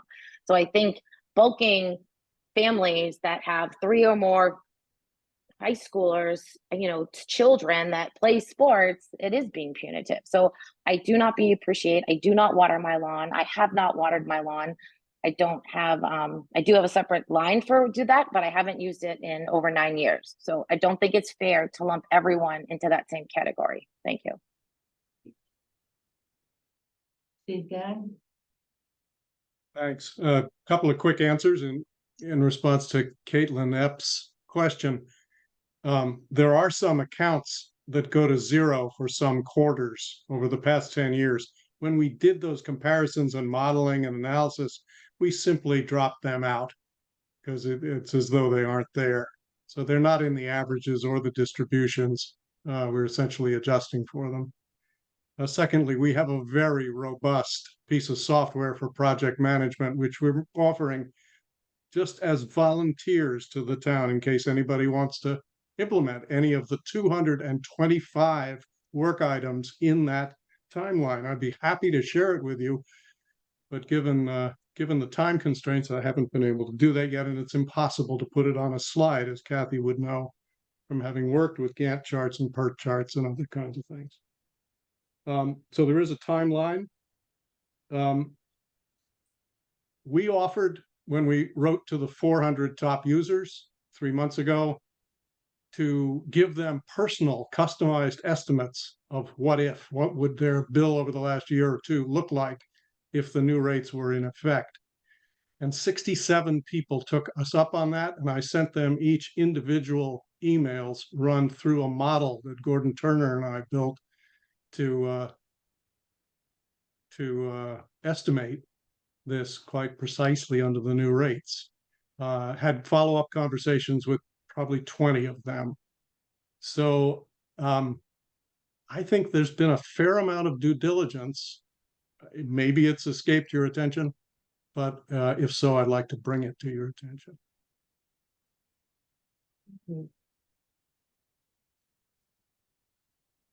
Allison Anholt White. Yes, hi. I don't want to keep you any longer than necessary, but I'm the chair of the Sustainability Committee. Can you hear me? And I'm happy that Steve and John have now migrated to our committee, because somebody said, what happens when the Water Resources Commission expires? And the answer is their expertise is still continuing in the name of our committee, which was considered to be very appropriate, since we can really use that kind of expertise, and water resources is probably the most important aspect of sustainability that any of us could consider. And so far they've attended 2 or 3 meetings, and it's been extremely helpful. And as Steve mentioned, one of the important areas that we can promote is education of the public about the importance of water conservation, whether or not relating to the cost or the rates or anything like that, but just increasing public awareness of water conservation measures which have been mentioned. And just, for the future, what, could come up, we don't know what could happen with PFAS, whether that might limit the water supply. And if we have improved the general awareness and education of the public in that area, it would be beneficial. And some of the things we are considering are having a tour of the water facilities, Gravelly Pond and the water treatment plant, which probably most people have never actually seen or been around, and hopefully getting DPW members to assist us in educating the general public in that area. So that's just for a heads up. That's something that we're hoping to get going this fall as soon as possible, and promoting through the cricket and other media general ways that people can conserve water, and generally sending out the sustainability message in that area. Thank you. Believe it or not, that seems to be the end of comments. Is there further discussion from the board? A question? Yes. The next water bill will be sent out when, and when is the water bill after that going to be sent out? November 15th will be the next one that gets sent out. November 15th. Thank you. And after that, it'll be 3 months. Okay, thank you. Is there a motion To close the public hearing? to close the public hearing? So moved. Second. Oh, I'm sorry. Just a second even. Just historically, going back in the 80s, a friend of ours, neighbor, up on Old Neck Road, wanting to add in the house, another small bath. And the Like to town make a point refused to do of, it. we've already made a motion and it's been seconded. Yeah. So So this is historically about building even homes with 5 bathrooms, and so that contributes to waste of water too. So I have that's 5 my- bathrooms, but it's still only 2 people. I know. I know. Okay, we have a motion and a second to close the evidentiary part of the hearing. Yeah, I have 5 bathrooms.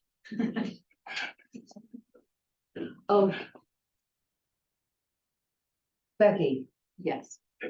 Brian, Yes. Kathy, Yes. Anne says yes. And Jonathan said, Okay. Is there a motion on the substance? Do we want to implement the water consolidated tiers? They're listed here immediately. Or do we want to consider? So I'd like to suggest, I personally am in favor of the new rates. I'm not in favor of the timing.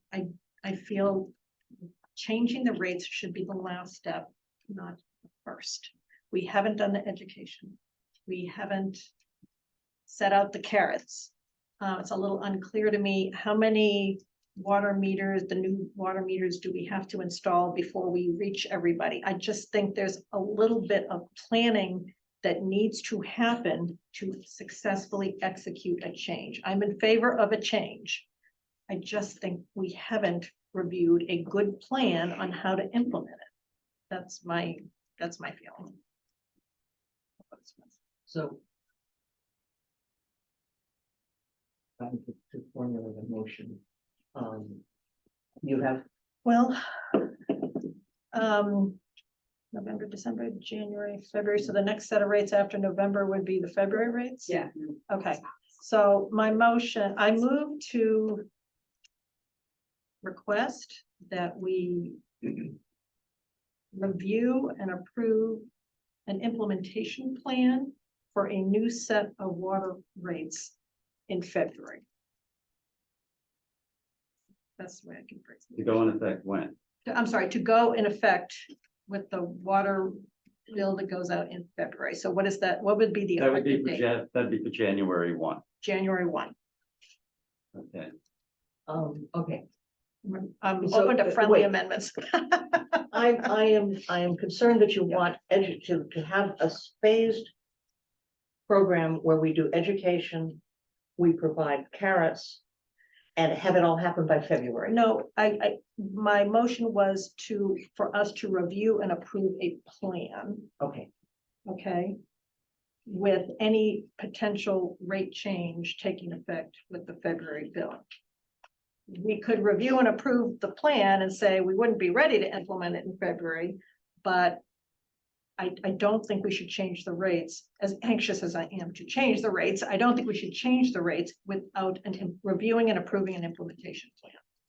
So Question. Yeah. So what that means is the timing for reviewing the plan, and as Steve has described, this Gantt chart with 250 items, I don't remember however many it was, that exists, but that needs to be looked at some point prior to the end of the year.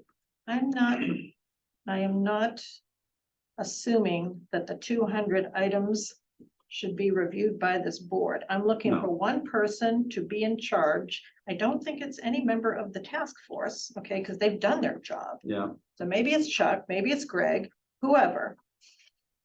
You know, with a timeline. We're gonna educate the public on this topic in October. We're going to then make sure X number of water meters are installed in X number of households before the end of the year, or whatever it is. But there's got to be a high level timeline so we understand that at least there's been an attempt to educate the public, that the the high level water users, how many of them have the new meters, how many don't? I don't know. I haven't seen the data.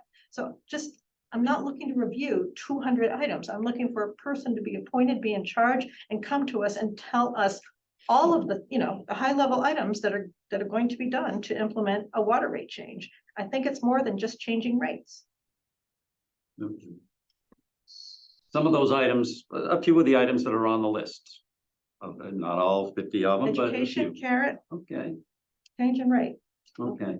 But that is something that has to be looked at. so and why don't, may I make Please, a friendly amendment? absolutely. Why don't we require that Greg, with the help of the, of Chuck and Nate, present a plan for implementing water conservation to the board sometime in January? Probably be decided, I mean, you're targeting January 1st for rates. No, we're not targeting. I said earliest, yeah. No, but if you have a plan, you can't constrain the plan to having to be done in 4 months. Depends what's on the plan, right? Yeah. But so here's the deal, right? Supposedly there's already a 200 line item plan. So apparently there is a plan. We just haven't seen it and don't know what it is, right? So I wouldn't expect that. I would expect we could see a plan at our next meeting or, next month. I don't understand why showing us the plan should take that long if they already have it. I just haven't seen it. To make me happy is, to Nate's point, is developing a model that people can then plug in. And I think we need probably 2 quarters of current rates and the proposed rates that they can plug in. Well, they So can do they that can do retro. that with retroactive. Okay. Yeah, yeah, they All can right, use. so as long as there's a vehicle for people to see that, okay, oh, wow, I am probably 80%, or even though I have a household of four teenage young adults plus myself and a dog, my rates are not going to be impacted dramatically one way or the other. And I Yeah, think that's- for example, we could go back to last year's rates when we were in a drought, right? What did my water usage look like then Right. versus this year, That's you know? okay, and I don't know how long it's gonna take to develop that kind of model. That could be an insert in the bill that goes out in November. As to how to Access it. How to access it, that's right, that model. They can do that, then I think that solves, answers a lot of people's questions. Question I have is, do we stay with the current proposed? We have accepted a rate based on, at our last meeting, based on 2.5% increase in the previous year's rate. So we have a billing mechanism in place now. Which is consistent with what we've done in the past. Which is consistent with what we've done in the past, with an increase to reflect the increase in costs. So Greg, your thoughts? So I think it would be helpful, regardless of the time question, because the timing question is going to be dependent on implementing the various recommendations and putting that timeline into place. But it would be helpful if there is a majority of the board that wants to proceed with the 4-tier structure as proposed. I think that would be helpful information for the public. And it would be helpful to us as staff to know where your thinking lies. So I personally want to see less than 6 tiers, so I'm excited about 4. Okay, I'd love to go to 2 or 3. But I'll take the 4 because 6 is just makes no sense. Do you also take the price per tier? With the proper education and with the proper carrots, I believe the pricing is acceptable. If it's not acceptable to the majority of the board, you know, you could dial back the upper tier or maybe just combine it into 3. So it wouldn't be, so we wouldn't be implementing the change so quickly all at once. That to me is what the underlying crux of the issue is. We're trying to do too much, too fast without the proper education and change management plan. I wouldn't push back on the 4, but if other members of the board, you know, would like to soften the blow, I'm all on board with that as well. But it's got to be less than 6. Becky? I would agree with fewer than 6, very much so. I think if our goal is in fact conservation, and you know, yes, we've had problems, and we've had problems with somewhat increasing regularity. Currently, we don't have a problem. I'm just restating some of what I heard. But I'm not sure that I'm comfortable with reducing. If we want everybody to share, I'm not comfortable with reducing the rate on the lower users. I don't think that's equitable. And I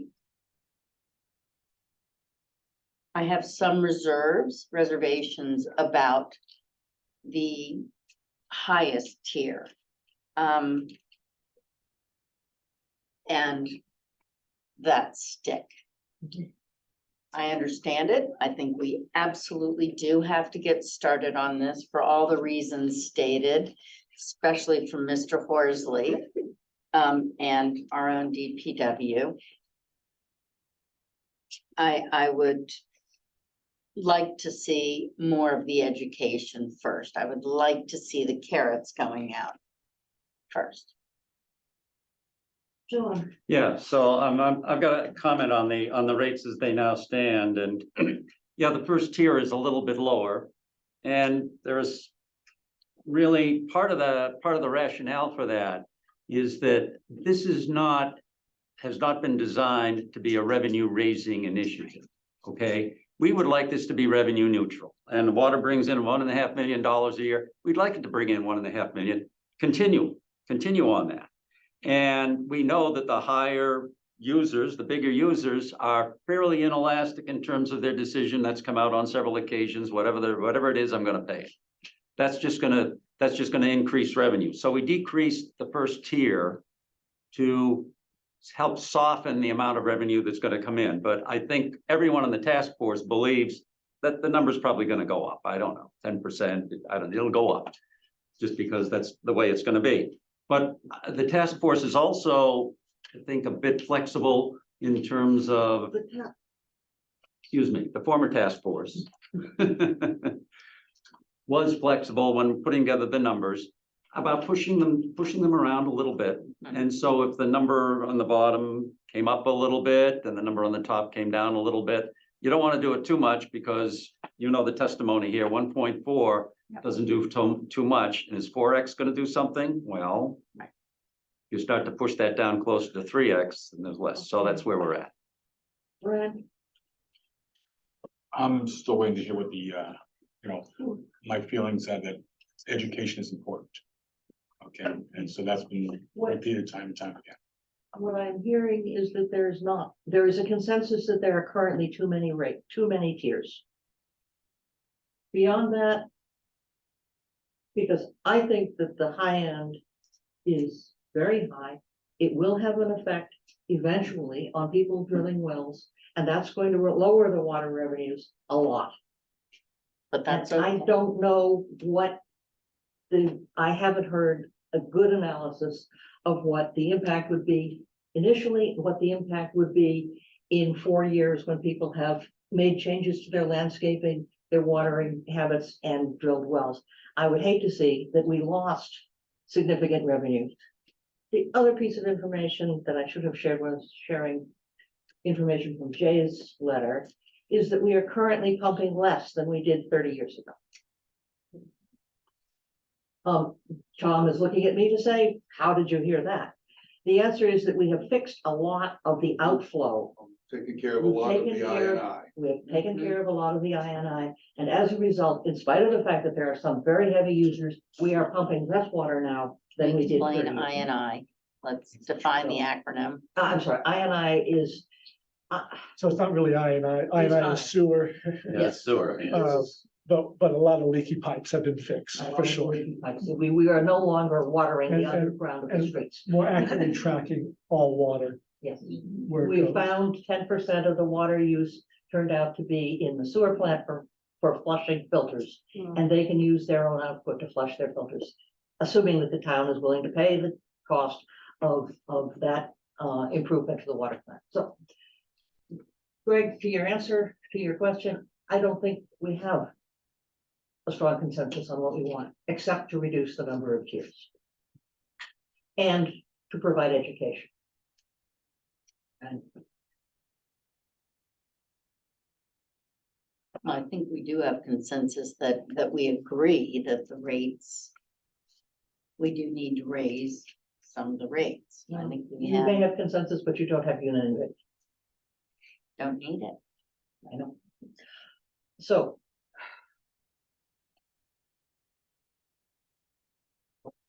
So, question, first of all, let me withdraw my motion. Okay, just so that got way too confusing. Greg, when could your team come back with a proposed implementation plan for the education and information aspects of changing the water rates So, I think we and do. conservation, excuse me, I should have phrased that differently, for increasing conservation and changing the water rates? So I think we would want to work with Sustainability Committee on the education outreach piece. So committee work, I would give us a couple months to do that. So by the end of the year, for sure. So, well, end of the year again. I'm wondering if we can take an action and put it on the action plan to come back in November with an update. At the first November meeting. Yeah, first November meeting, to come back with an update on a plan for increasing conservation and changing the water rates to at least reduce the tiers so we can get it that manageable. I'll just leave it at that. That would be my suggestion.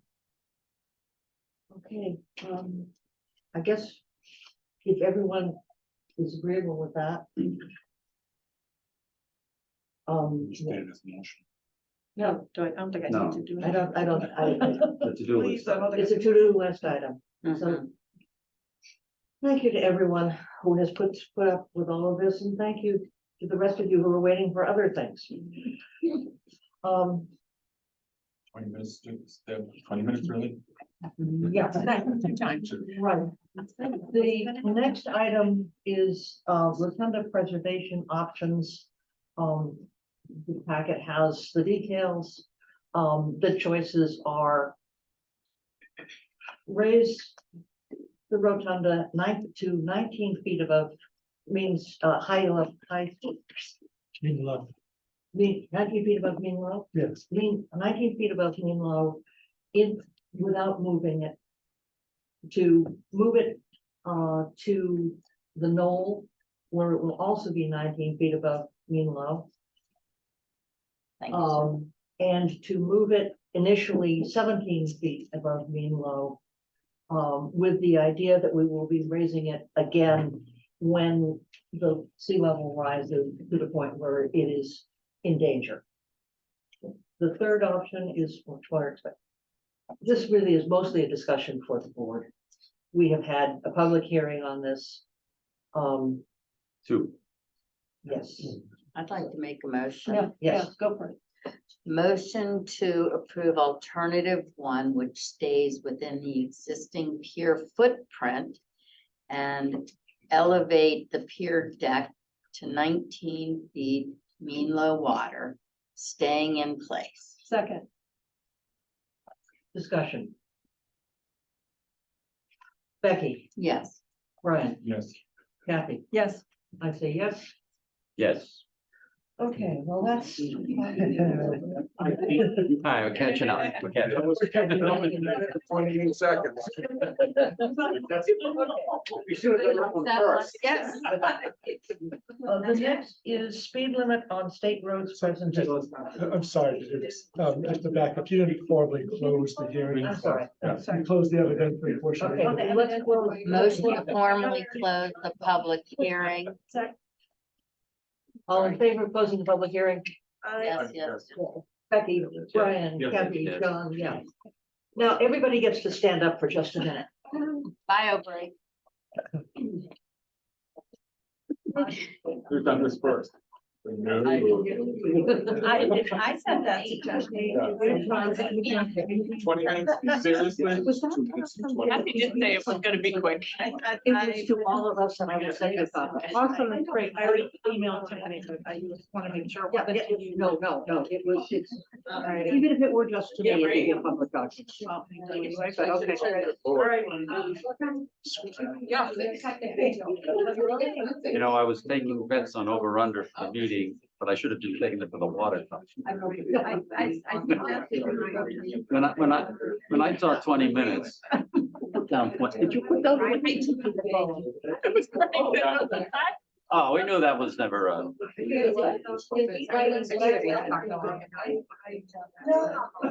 okay.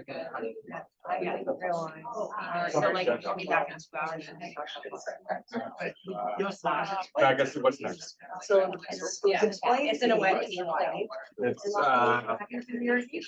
speed limit road interpretation, that's gonna take a while.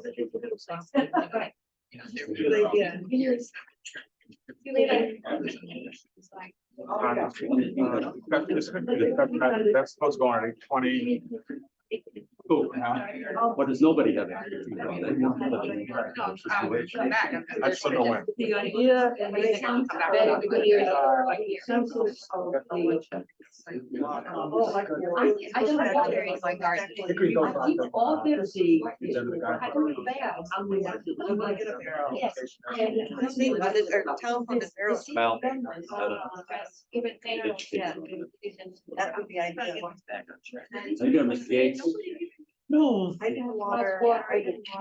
I'm sorry to hear $1 million of money from taxpayers Or has been given away from the Rotunda instead of being saved for housing and education.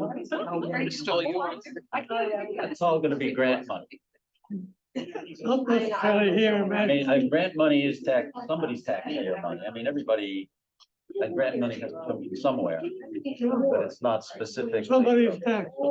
Well, it's, I guess it's, I don't know if it's federal money or state money. It's probably a little bit of everything. These granting agencies are funded, state groups or federal groups, and anyway, the odds of that are pretty good. Is it cold? It's cold right So I here don't, because I don't I think know. that Rotunda will be something that will wind up in front of the town meeting, which it would if we had to appropriate. I turned it. Yeah.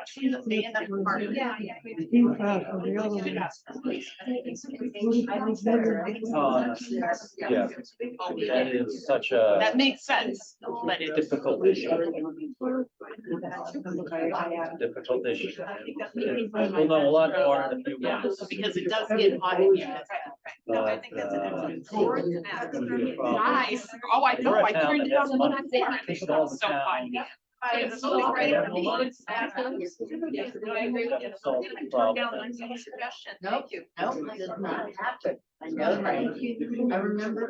The town aquifer should be, town's aquifer Which is the North Coastal Aquifer. is fungible. It belongs specifically to persons who run the town. No, the water goes. State, other places. The only people drawing from our aquifer are us. 100%. In Gloucester a little bit, they have come from different sources. But that's Oh, it. everybody with a will. Do you want it? Yes, well, not everybody, because all of the folks along the coast are drawing from our. Everybody from Masconomo, Summer Street, and Boardman, and further, anybody along the edge there, they drill a well. Bring the meeting back to order and In take center on, of the. take on the speed limits on, who is making that presentation, Greg? Yeah. We have a member of the, like, like that. I'm sorry. Thank you for your patience. Oh, no problem. Thank you for what you guys are doing, because I know it's a long night. I'll try not to contribute to. Okay. My name is Joe Bagan. I'm with the Mount Bike Committee. Excuse me, if you have a private conversation, could you take it outside? Thank you.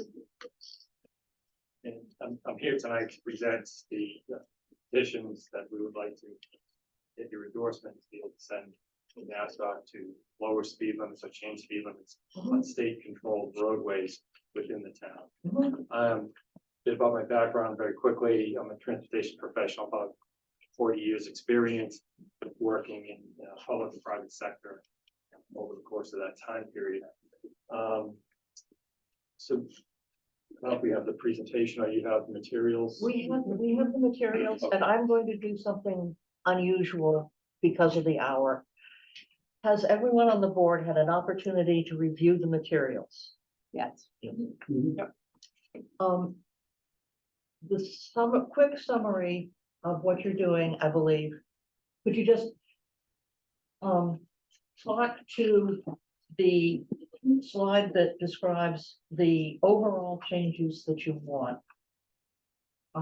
Which would be the overall petitions for proposed speed limit changes. Greg, do we have that slide? Can we put that particular slide up? Slide 36 in our packet, Slide, I think, or was that? the short one, that's 6 slides, it would be slide 6. Which might be easier to find. Okay. If you have a 6-slide presentation, by all means. Yes, it was only But- 6, it was only 5 Okay. content slides. Yeah. To start, one of the reasons we're doing this is proposing this is to bring in same speed limits on state highways and state controlled roadways and on Pine Street, School Street, Bridge Street, and Summer Street with the adjacent town controlled roadways. And the reason to do that is to create a more even set of speed limits that will make things safer, also help with making enforcement easier in terms of reducing the variation that occurs along those roadways and presents challenge to Chief Fitzgerald and his team that have to enforce those regulations. The 4, I'll jump to the 4 petitions that we're talking about just to kind of go through that. The first one is on Pine Street up by the interchange, and at that location, there's a 40-mile-an-hour speed limit, 25 miles an hour on the town roads on either side, off ramps at 25 miles an hour. Proposal is to make it all 25 miles an hour. So it'd be consistent, it dovetails with the creation of the new field that's up in that area. So it sets the tone as a gateway coming into the area of that consistent speed limit. Over on School Street, again, by the interchange, it's to lower the speed limits down from in some site on the interchange of the bridge structure from 35 to 30 miles an hour and create something that steps down from 35 to 30 to 25 to 20 as you're coming into town or headed out of town. That should also be helpful for conditions in and around those ramps where there are a lot of turning movements. You have the awkward intersection with Mill Street. So it will help make that area safer. And again, kind of set the tone as you're coming into the safety zones where the town has, a lot of hard work went into the 20-mile-an-hour zones and the safety zones around the school. On Bridge Street, Bridge and Summer are both the only locations really on 127 where you have a 40-mile-an-hour speed limit. Bridge, it goes out continues on into Beverly, so there's a 40-mile-an-hour section there. We're proposing that should be brought down to 35 miles an hour. And that the 30-mile-an-hour speed limit that's just to the east of Bennett Street, so the first point where Bennett hits Bridge, that block be brought down to 25 miles an hour and then to 20. Again, ramping things down so that as you're coming into an area with pedestrians, more bicycles, it feels, driver expectations that they're entering into this area. And that they understand it, it becomes more readily understandable. Summer Street, similarly, to replace the 40-mile-an-hour limit with the 35-mile-an-hour limit. And the idea there is also to make that a consistent 35-mile-an-hour limit along that stretch of Summer Street with advisory speed limits at locations where there's either curves or something like that. Kind of a condition that would warrant advising the driver that they should consider lowering their speed. Also proposing in that section of Summer Street to pull the 25-mile-an-hour speed limit further to the east. Right now, if you're headed out of town, 35-mile-an-hour speed limit begins just as you're about to pass through the pedestrian crossing at the playfield. So the idea is to keep that at 25 miles an hour. So you get beyond those areas where you have sensitive pedestrian crossings and improve safety in that regard. We've had the opportunity to be able to meet with state officials, with Neil Boudreau and Jim Danila, who are the chief engineer and the chief traffic engineer from MassDOT, who are the people who will be making the decision on the petition. So the petitions are being done under the vulnerable users law, which came into play. To date, nobody has petitioned them. This will be the first petition that they've received. And so we felt this was it was important to really develop this petition in a way that laid out the case for all the things that the town has been done and put this in a context so that the state officials who are reviewing it can understand how this fits in with, the overall efforts that have been happening. It was very well received. They would like to actually use this as a template for other municipalities who would come in to do this.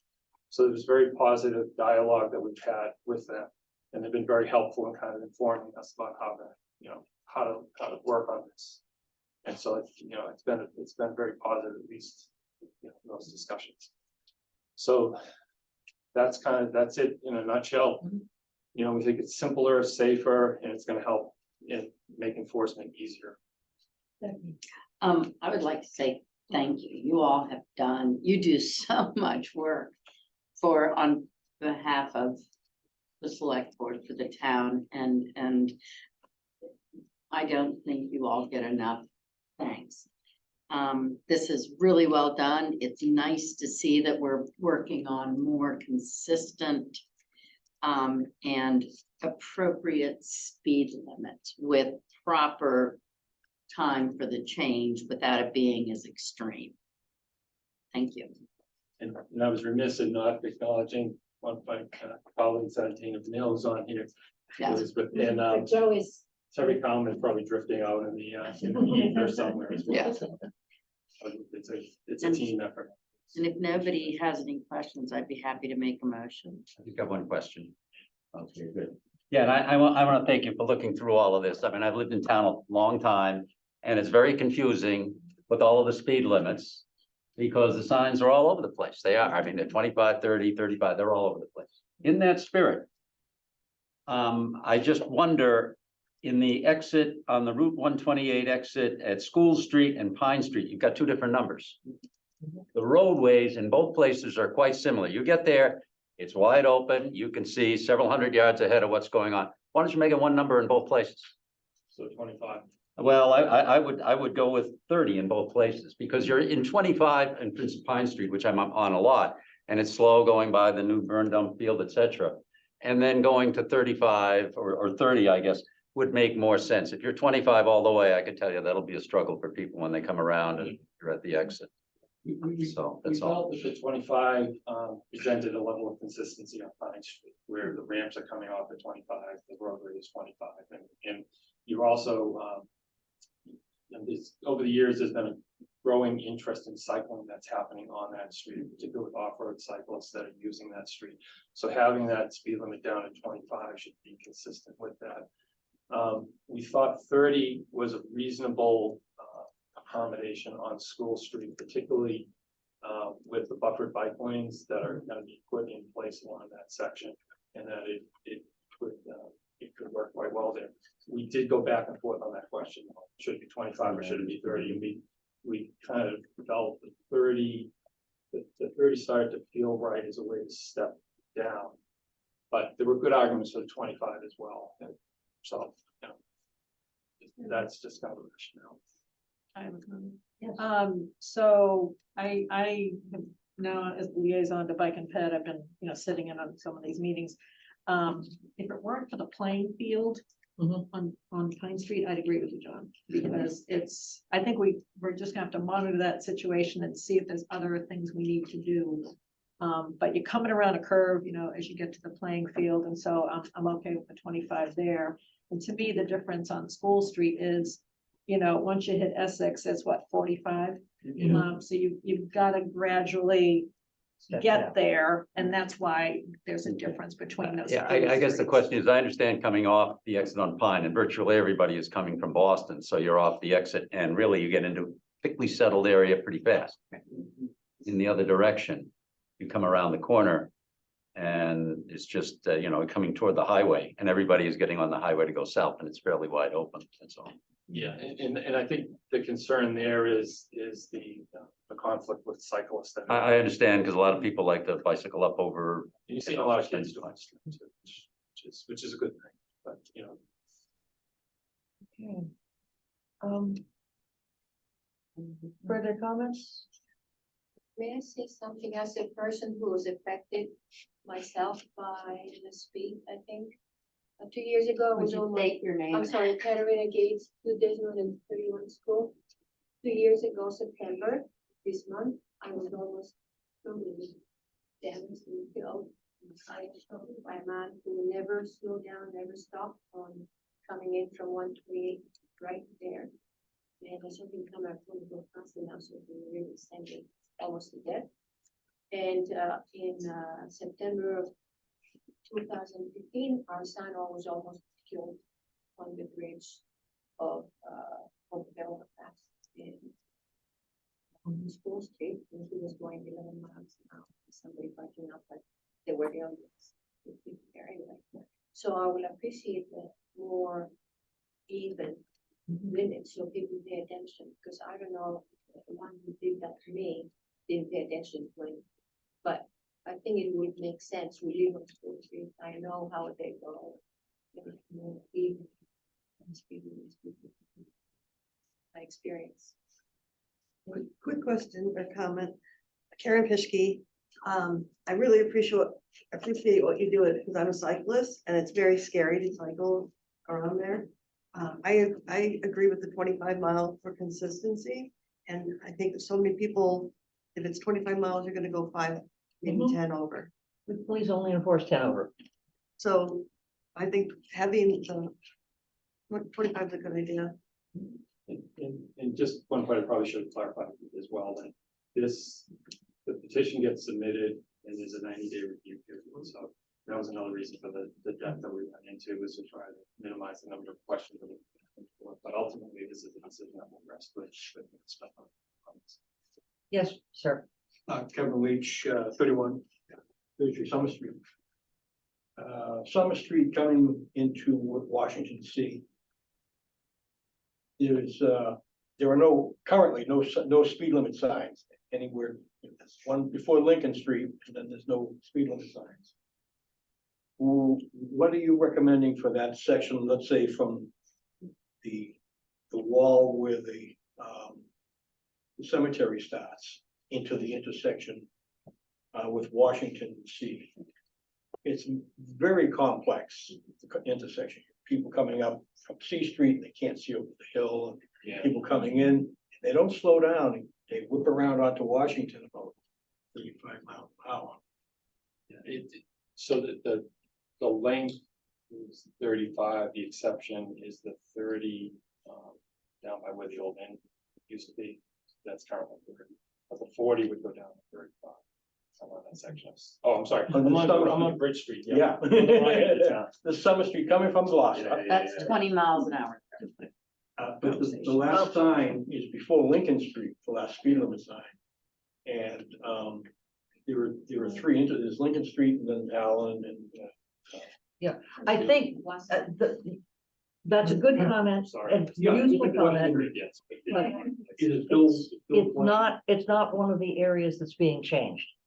Okay. So I move to approve the 4 petitions to Mass DOT to modify the speed limits on state highways in Manchester Village. Second, but I would also say you need to do a little more spell check.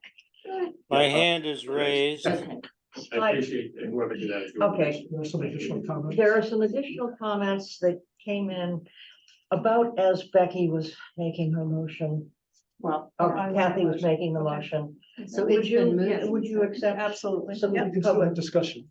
We Yes. can do it during discussion, right? Right. Okay, so we've got a motion, we got a second, we're having discussion. Sarah Pierce. Hi, yes, thank you. Sarah Pierce, 9 Friend Street. I see Mr. Rounds needs to speed through these issues tonight, but having been an actual victim of an accident on School Street, I think we need to recognize that all on-ramps and off-ramps in all of these areas are connected to the village area. And I think it's very important. We are constantly talking about speed limits, reinforcing speeding, giving tickets, and this is a hard issue for the police to handle, but I don't think reeling these speed limits in is a bad thing because it's all connected to the village area and we don't need to be speeding around that area, especially as Kathy mentioned with the new playing field on Pine Street and having multiple people now. I didn't know other people had been in accidents at that same off ramp or on ramp on School Street. So that's my comment. That's my input, and I thank you. Thank you. Mr. Furlong, please unmute yourself and make your comment. Thank you, Ms. Chairman. I'm curious to know the accident data that these speed limit reductions have been based upon. Thank you. That's, Yeah, this is not driven by accident data. The way that the vulnerable users law is set up is it's context driven. So when the DOT is looking at this, they're looking at how the street is laid out, what are the adjacent uses, how are the speed limits flowing from one to the next, and looking at it that way. So it's not an analysis of a tactical analysis of a particular location based on accident history. It's a strategic approach towards how do you make this work better in the system. And it's a very different approach that's happening than what has been happening in years gone by, when you would be, looking at speed data and other things to kind of tactically target. This is really a strategic approach. thank you. Well, thank you for that honest answer. It's nice to know that we're making decisions based on no data. Thank you, Mr. Furlong.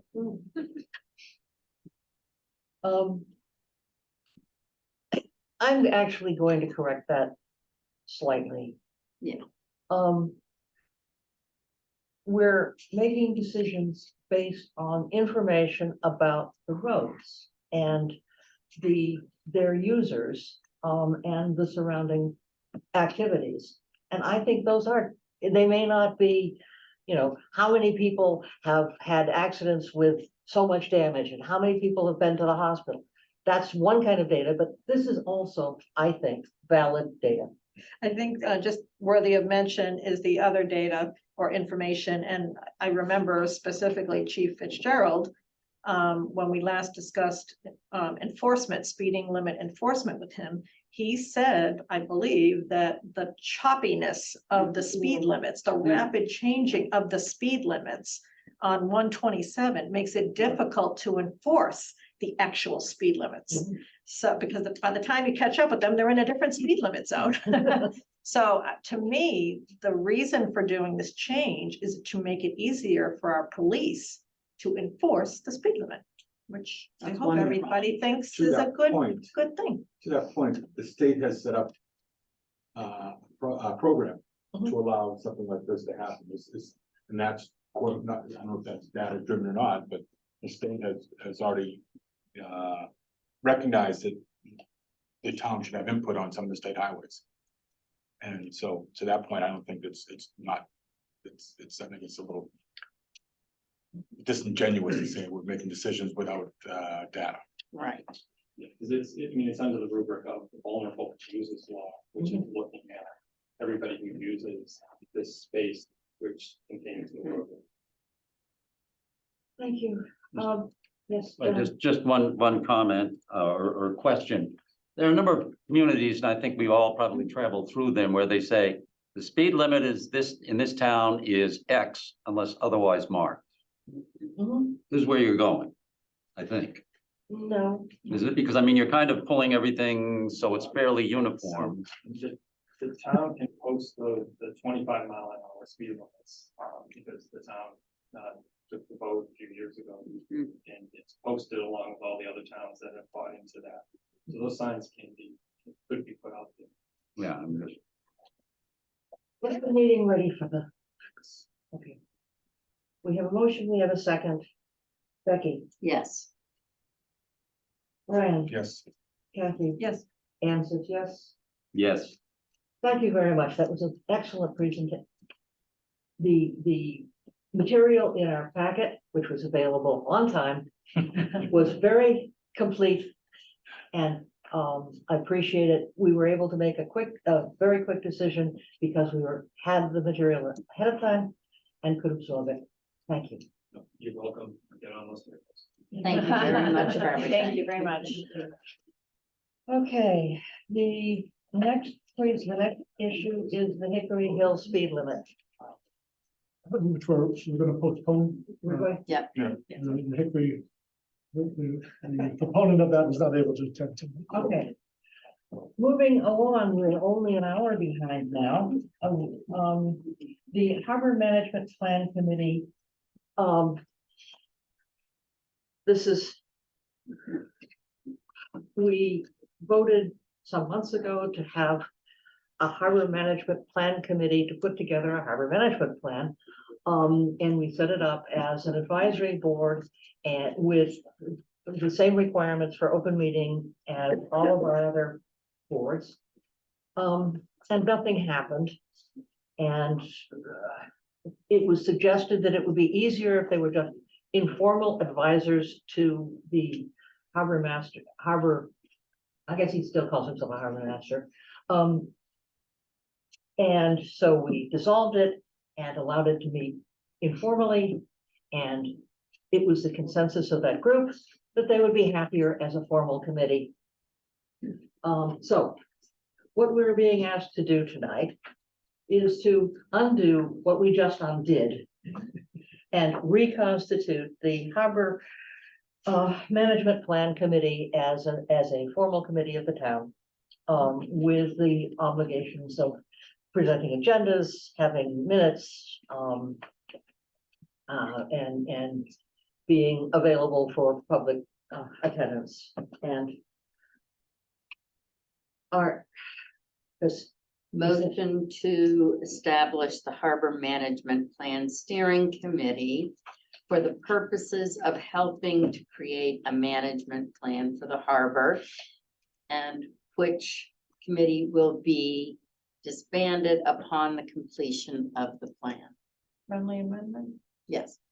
So I recall like a year ago or something, we talked about using the language of task force for things that, for committees that were really not ongoing committees. So Yes. could we change Task the name to task force? Friendly amendment accepted.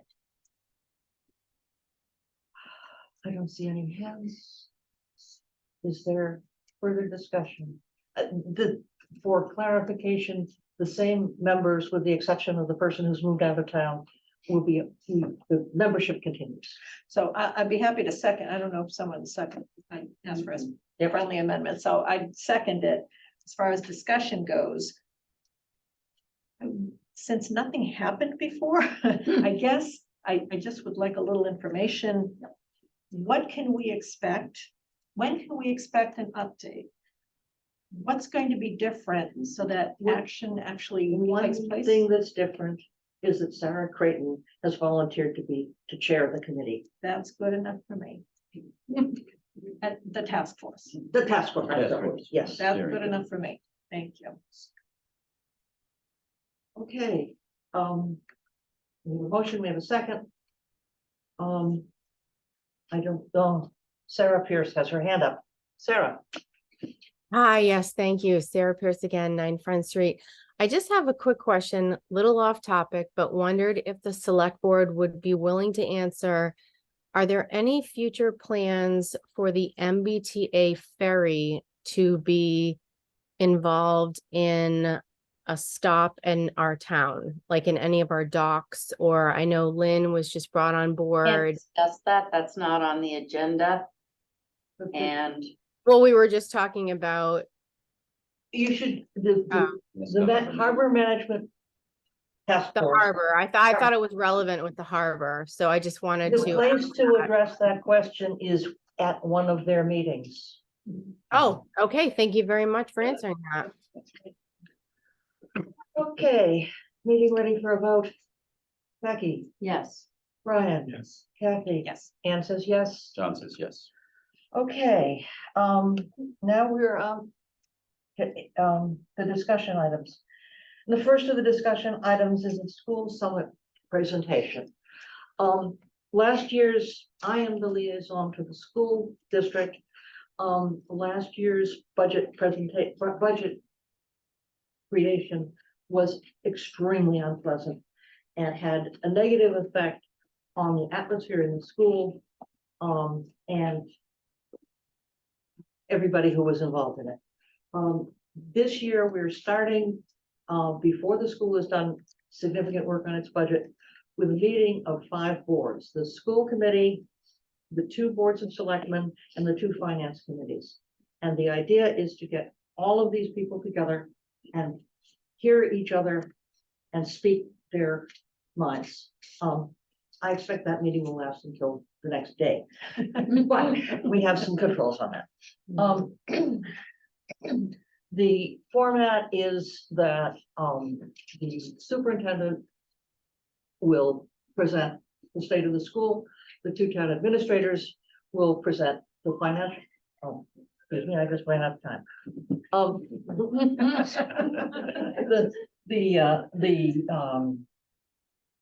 School committee, the superintendent, then the 2 administrators, then each of the boards will have 10 minutes, but hopefully we'll use less, to describe their attitude toward and approach toward the building of the school budget and what's to be done with the problem that for a level services budget of a school of our quality, the school budget rises at about 3.5%, and the towns are constrained to rise at 2.5%. And that was the source of the problem and the source of Essex's failure to pass an override. And we're going to try and see what we can do to avoid that problem. So each of the heads of those committees has been asked to survey their committee to understand whether we support a level services budget, which is to say approximately a 3.5%. It's been a little lower in recent years because the student enrollment is down, and we were allowed to, and the school district can reduce their teachers, the number of teachers, by not replacing teachers who retire. But so, or do we want to consider a 2.5% cap on the schools, which will require program cuts? Or do we want to support a maximum increase for each town of 2.5%, which is a different question because the apportionment is divided based on school population and number of students, equalized valuation and population. And the way the formula works, if you're increasing the number of students relative to the other towns, your percentage goes up by a lot. And Essex has been seeing increases in the 4 and 5%. Bring Essex down to 2.5%, the school budget would have to go up by about 1.5%. So the first question is, what kind of school does Manchester's Select Board want to have? Things to consider in that is there are 6 areas where the budget can be controlled. You can ask the school to reduce programs and reduce its budget. We can ask the towns to reduce their budgets. We can ask towns and the school to use reserves.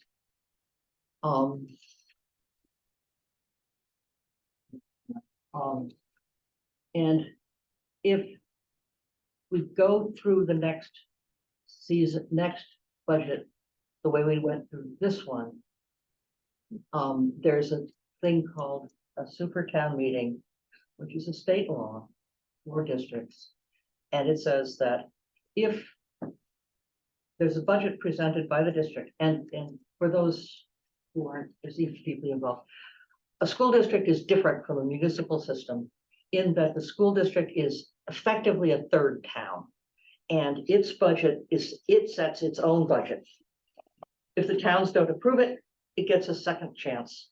We come back, and if on the second chance it doesn't pass in both towns, then we have a super town meeting where it's a one room, everybody who wants to come to an open town meeting between Essex and Manchester comes, and it's a majority vote. And if Essex, if it were Essex that did not approve the budget, and then we would, the budget that the super town meeting votes is adopted, and Essex has to come up with the money somehow. And they can't say, we can't have an override because it's going to fail. They are just charged with that money. That's going to be an exceedingly ugly solution. And very hard on the district, because the sequence of things means that meeting will happen after the beginning of the school's financial fiscal year. So teachers will be told that they are going to be laid off, and the other solution, and it's more long-term, is to make an adjustment to the apportionment formula. And there are many suggestions about how to change that, and it's tricky because you don't want to make a change that works for 4 years, and then in the 5th year, suddenly one school, one town or the other owes a lot of money. So that's what's facing us, and that by the way, the finance committee has agreed that we want a 3.5% school district. They are willing to support an override if necessary to support that, but they have no interest in changing the apportionment plan. That's the background. Comments? I got a question. You're pretty close to this. You're closer to this than we are. And I've read a lot of the stuff and trying to figure out, coming up with some sort of ideas here. Does the school system reach out to consultants who have dealt with this kind of constraints, these kinds of constraints in other settings, and come up with answers? I mean, it seems to me we need to reach out to people outside of the system for out-of-the-box thinking. And is it just within the school committee and the school management, or has there been anybody they've tapped for out-of-the-box ideas? That's a very good question. I just look at this and I don't know where to go. Not that I know enough to be able to go think beyond a certain point, but it's hard. And you're telling me last year it was hard. And this year. And it's worse. Yeah. So I guess, I mean, I saw the list of potential options. Maybe buried in there is something, but I didn't see what I would have considered just a basic step one, which is when you have a small organization and it's getting smaller. We have a small school, no, actually we have a tiny school district, and the enrollment's getting smaller, right? Just at a high level, when that starts to happen, you got to get really crisp on your overhead costs. Okay, not program cuts, but your overhead. That's what a organization would do. So I'm trying to understand where that was buried in the. That's in the school reduces costs. Okay, and so that's okay, I guess. When I read it, I thought they were just talking about program costs, and that's not what I'm talking about. No. I'm talking about facilities, I'm talking about administrative positions. That's typically where an organization would look first. And in order to look there, normally you would have some kind of, strategic discussion about how you can deliver services, the same services, differently. And that, to your point, John, gets into getting some outside perspective and some creativity. That it's just hard when you're working on the same problem every single day. It's just you just get blindsided sometimes. You just don't know where to go, right? Yeah. So sometimes you need that outside perspective, and I think it's really important. And I just didn't see that really come out clearly in the options. That's a really good idea.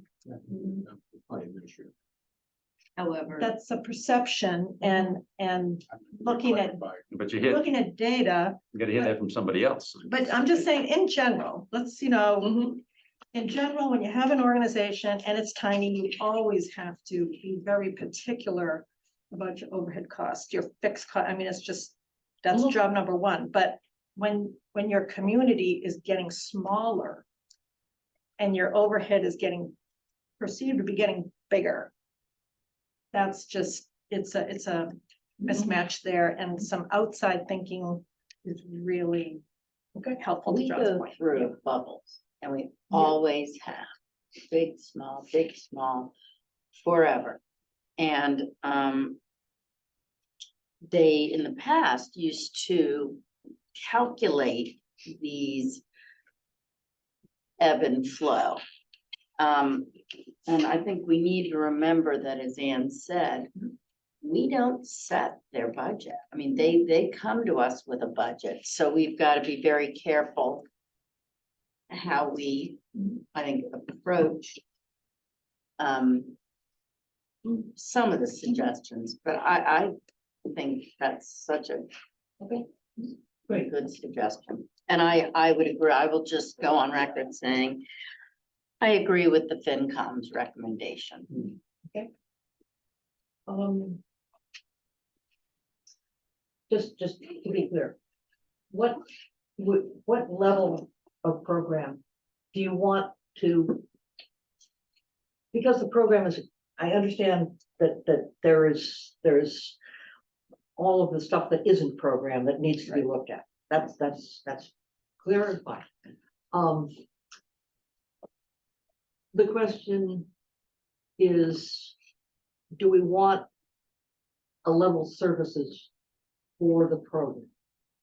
I personally, I think my instinct is to say, of course, but I would think we'd also want to be improving. So I think my confusion is maybe we're not all clear on what they mean by level services, and typically when you do a strategy, you swap out services. You say, hey, I want to grow this area X, right? And in order to do that, I'm going to cut, back over here, but it's a strategic decision.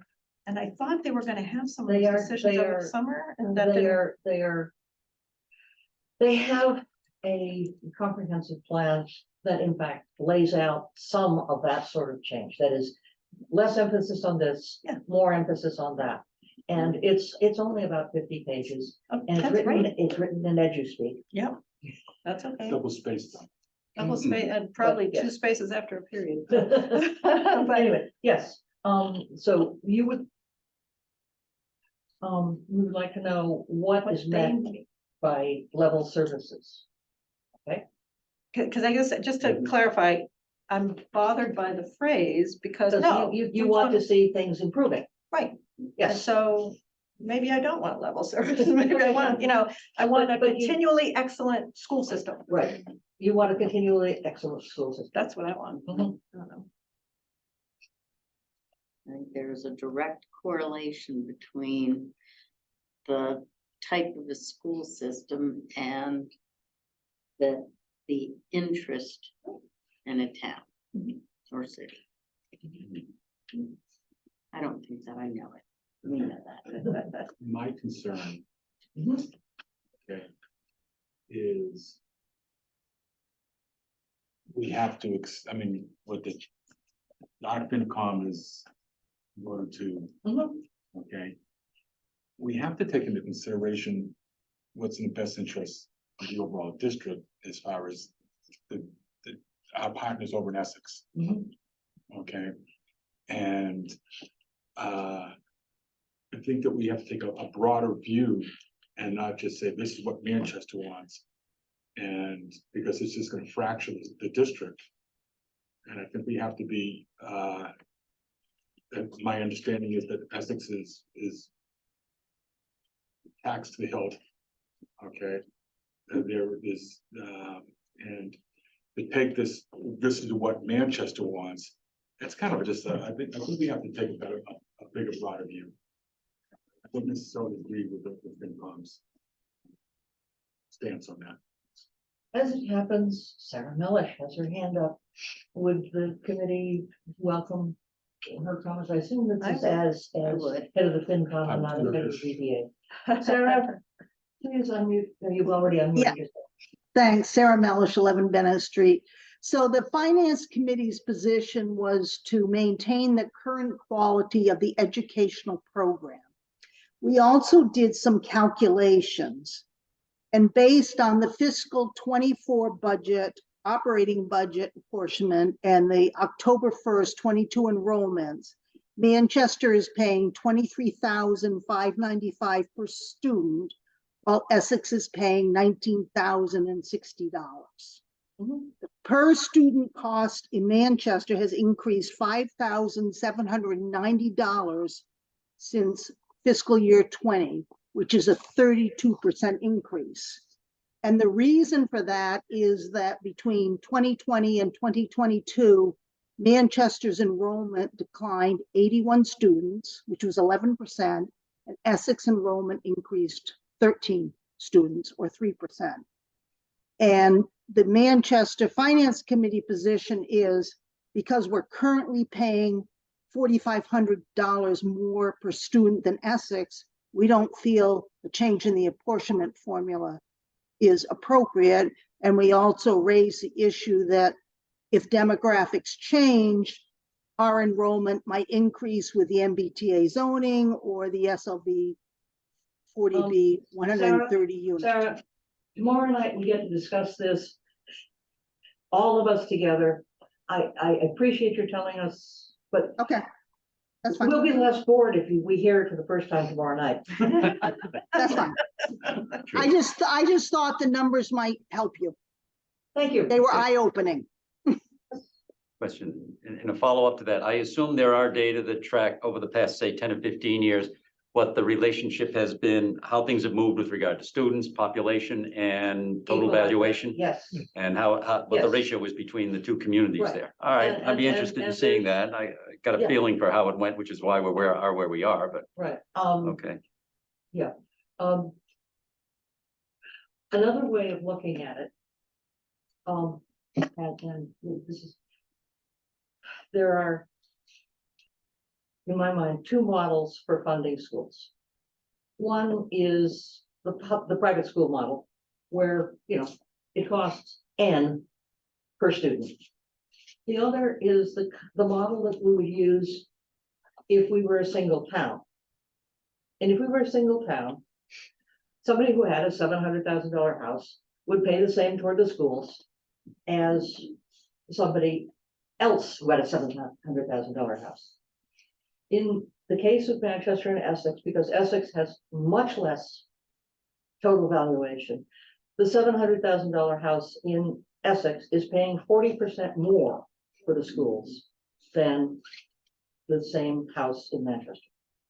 So that may have no relevance to anything, but it is something that affects the attitude of the two towns. And now I've spoken much more than I should. What I have written down is that the school committee or someone should get an outside perspective on how the budgets are put together and how the costs are apportioned. And the whole budget thing, how to make it work. I won't say apportioned anymore. And that such a person and everyone else should look toward the fixed costs, the non-student facing costs, and see where there are savings there. There's a desire to know a clearer definition of what level services is, and some feeling that we can continue to improve and not just say, well, what we got is good enough. That also fair? We need to have a continually excellent school system. We want to have a continually excellent school system that is important to everyone, to many people in town, not just parents. And we want to consider what we can do for our partners in Essex.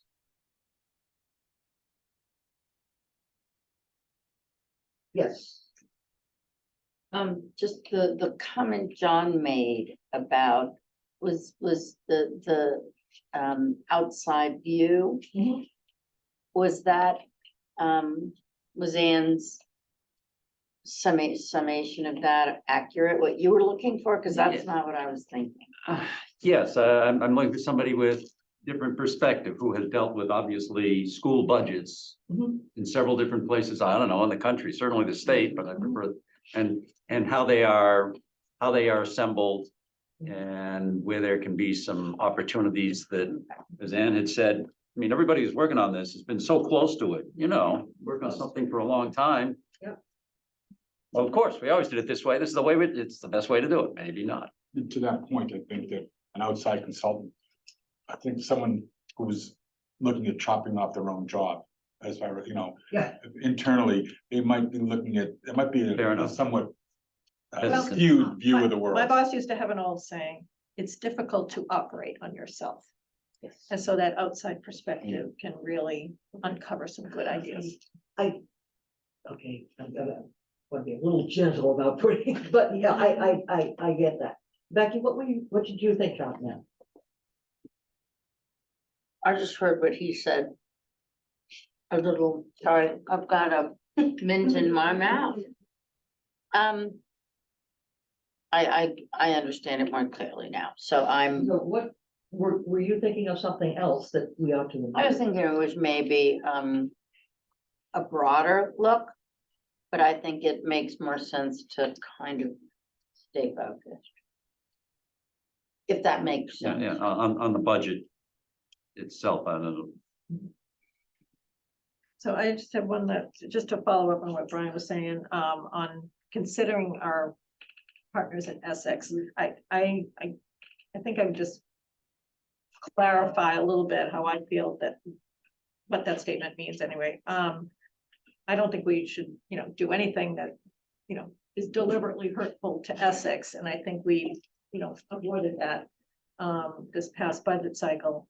However, their rate of taxation as a whole is a result of other decisions they make about how they want to spend their money as well, not just the schools, right? So as we look to partner with them well to continue a positive relationship in the district, I don't want to get hamstrung by other decisions they may be making that, that's their business, right? Just so you know, they have a volunteer fire department. Oh, I know, nice public safety building, though, yeah. Okay. So. I'm just saying, it's a combination of decisions that arrive in our I tax would bill. agree with that. Maybe Essex. What do you think? When I am presenting, after the boards present, everybody gets a chance to give individual perspectives. So if I don't represent your ideas completely, everybody in the meeting gets to talk. On that last one,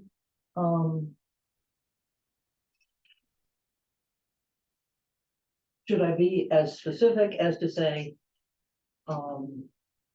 mention public safety building? No, I wanted to clarify my view of Brian's comment.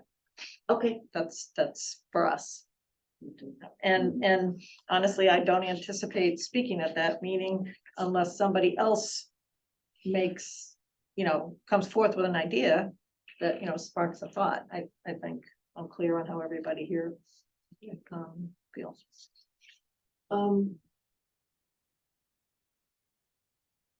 I'm not going to take public comment on this. Yes. Because I have something very positive. The goal here was to get the opinions of the board and all the board's meeting will be recorded and can be seen on 1623. It will not be, I think it will not be streamed, that they don't, their equipment for streaming is not up to a 30-person meeting. So you can find out what happened afterward, or you can come to the school and hear it live. It's not going to be a hybrid meeting. Great. I think I have what I need. I think I can turn that into something less than 10 minutes. And I welcome all of their comments. At here, I appreciate them here and look forward to hearing them at the platform. Which means we can move on to something else. Just one other comment. Sure. If people have suggestions on what you would like to see in terms of a presentation of our sort of our global view of our finances, please let me know. We'll be preparing that tomorrow. Thank you. Okay, the next discussion item is a fall special town meeting. We traditionally have had a fall special town meeting. We are, I'm going to suggest that we pencil one in for November 13th. We have a few small things in town, a bylaw change having to do with parking, resident parking, and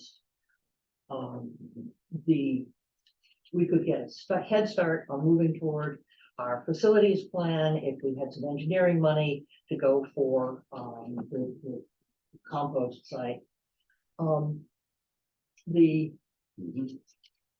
I hope there will be, the planning board has voted not to participate. I have had a conversation with the vice chair of the planning board, and she thinks there may be something that they could actually put together for such a meeting. So my suggestion is that we pencil in a November 13th meeting. If it turns out when we get there that there's nothing that will attract a reasonable quorum, then we cancel it. Does that sound like?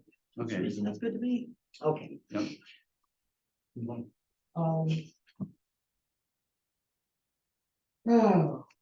now we come into parking. And I'm going to go to resident sticker enforcement first. Because it turns out that the parking enforcement officer does have access to information about whether a car does belong to a resident, and whether they have ever got a citation for being a resident without a resident parking sticker. And my suggestion is that we recommend to Greg that he recommend to Todd that the parking enforcement officer check with police department. If the resident sticker is there, but in the wrong place, they get a warning the first time and thereafter a ticket. And this takes a few of the touchy cases out of the hands of the parking. So, are you willing to I have a question about the parking. Why is that at the town clerk's office instead of in the police department? The person who deals with I enforcement mean, tickets. the general philosophy is you don't have the fox walking the chicken coop. In terms of your appeals would be to a person in the same department. So that we would try to shy away from that. So that's the rationale. I think that our town clerk certainly has enough, or the town clerk's department and office has so much going on. I'm not saying that the police department doesn't. So we could think about a different location for that appeal process. Thank you.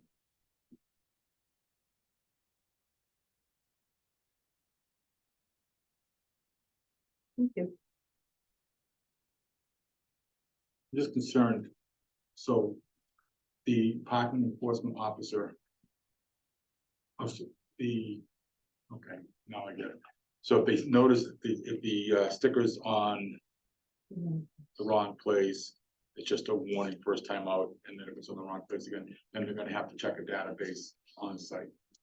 They can radio, telephone. So does this mean we go back to some of the tickets given and rescind those violations? We are. Because of the inconsistency of the instruction versus what's in the bylaw. The bylaw really needs to govern. Good. So yes, And those people have to get a new sticker. no, If the sticker's in the wrong, if the sticker can't be moved. we're not enforcing the placement of the sticker at this point. If it's on the side window or the front windshield, either one is acceptable. So it's At more this point. having it. No, I versus understand, except the not. reason they got the ticket the first time is because it was on a side window that was tinted, they Well, never no. saw it. Well, And so they got a ticket, and those people, they could park 3 months later, and if the ticket's still in the same place, and the enforcement officer, oh, I don't see anything, and they're I'm sure gonna. there's no enforcement officer walking around right now. No, well, no, I understand it's a Right. seasonal sort of thing, but let's see, Todd has a comment, I think, that might be helpful. yeah. Chief Fitzgerald? Yeah, can you hear me? Yes. Yep. Yeah, so I'm not too familiar with the database that we have that shows resin stickers. I think the only thing that we do have in it, and it's not typically what we would normally do for a parking enforcement officer, is to run the registration through the registry of motor vehicles. So if that's something new that I'm unaware of it, the actual database of resident stickers. And I think the reason that we changed the placement of the stickers is because most of the windows, as you know, are tinted in the rear. And most of the violations that, or not most, some of the violations that are issued is the parking enforcement officer checks the vehicle and the officer checks the vehicle and just can't see the sticker and assumes that there's no sticker on the vehicle. So that was my comment. So You do have a database, for example, of people who've got verbal warnings for moving violations. That's correct. Then That's through the registry of motor vehicles. No. What I'm saying is that there is a parallel, there could be a parallel database. On the town side, we would have to create something, not through the registry of motor vehicles. Do verbal warnings go to the registry of motor vehicles? They go into the regular RMS system. We don't record every single parking ticket that the parking officer does through the regular RMS system. Okay, thank you. So I think we clear up the location issue at hopefully a special town meeting in the fall. That we just have an inconsistency with the bylaw. It's rational to move the location because of the fact that tinted windows. So the cleanup there is pretty simple. Change the bylaw and make it so that it's just whatever the instructions are provided annually. At this current state, the recommendation for that would be to put on your front driver's side windshield. So I think we take care of that problem. I think we can instruct the parking enforcement folks to give a warning for first infraction of an incorrect sticker placement. how do they realize that it's the first infraction? We can keep, if it's not easily done in the field, then we can certainly do that in the office. Okay, so But the ticket might get written and then we abate the ticket if it's their first offense. Yeah. It's not hard. I would suggest we don't put more on the person in the field. Just because it feels like they have a really tough job as it is. And like you said, an abatement process might be a better We're not talking that big. appeal. Okay. Yeah. How they appeal process. Well, in that case, perhaps.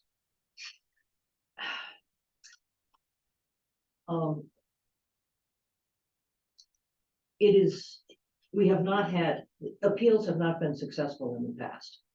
For,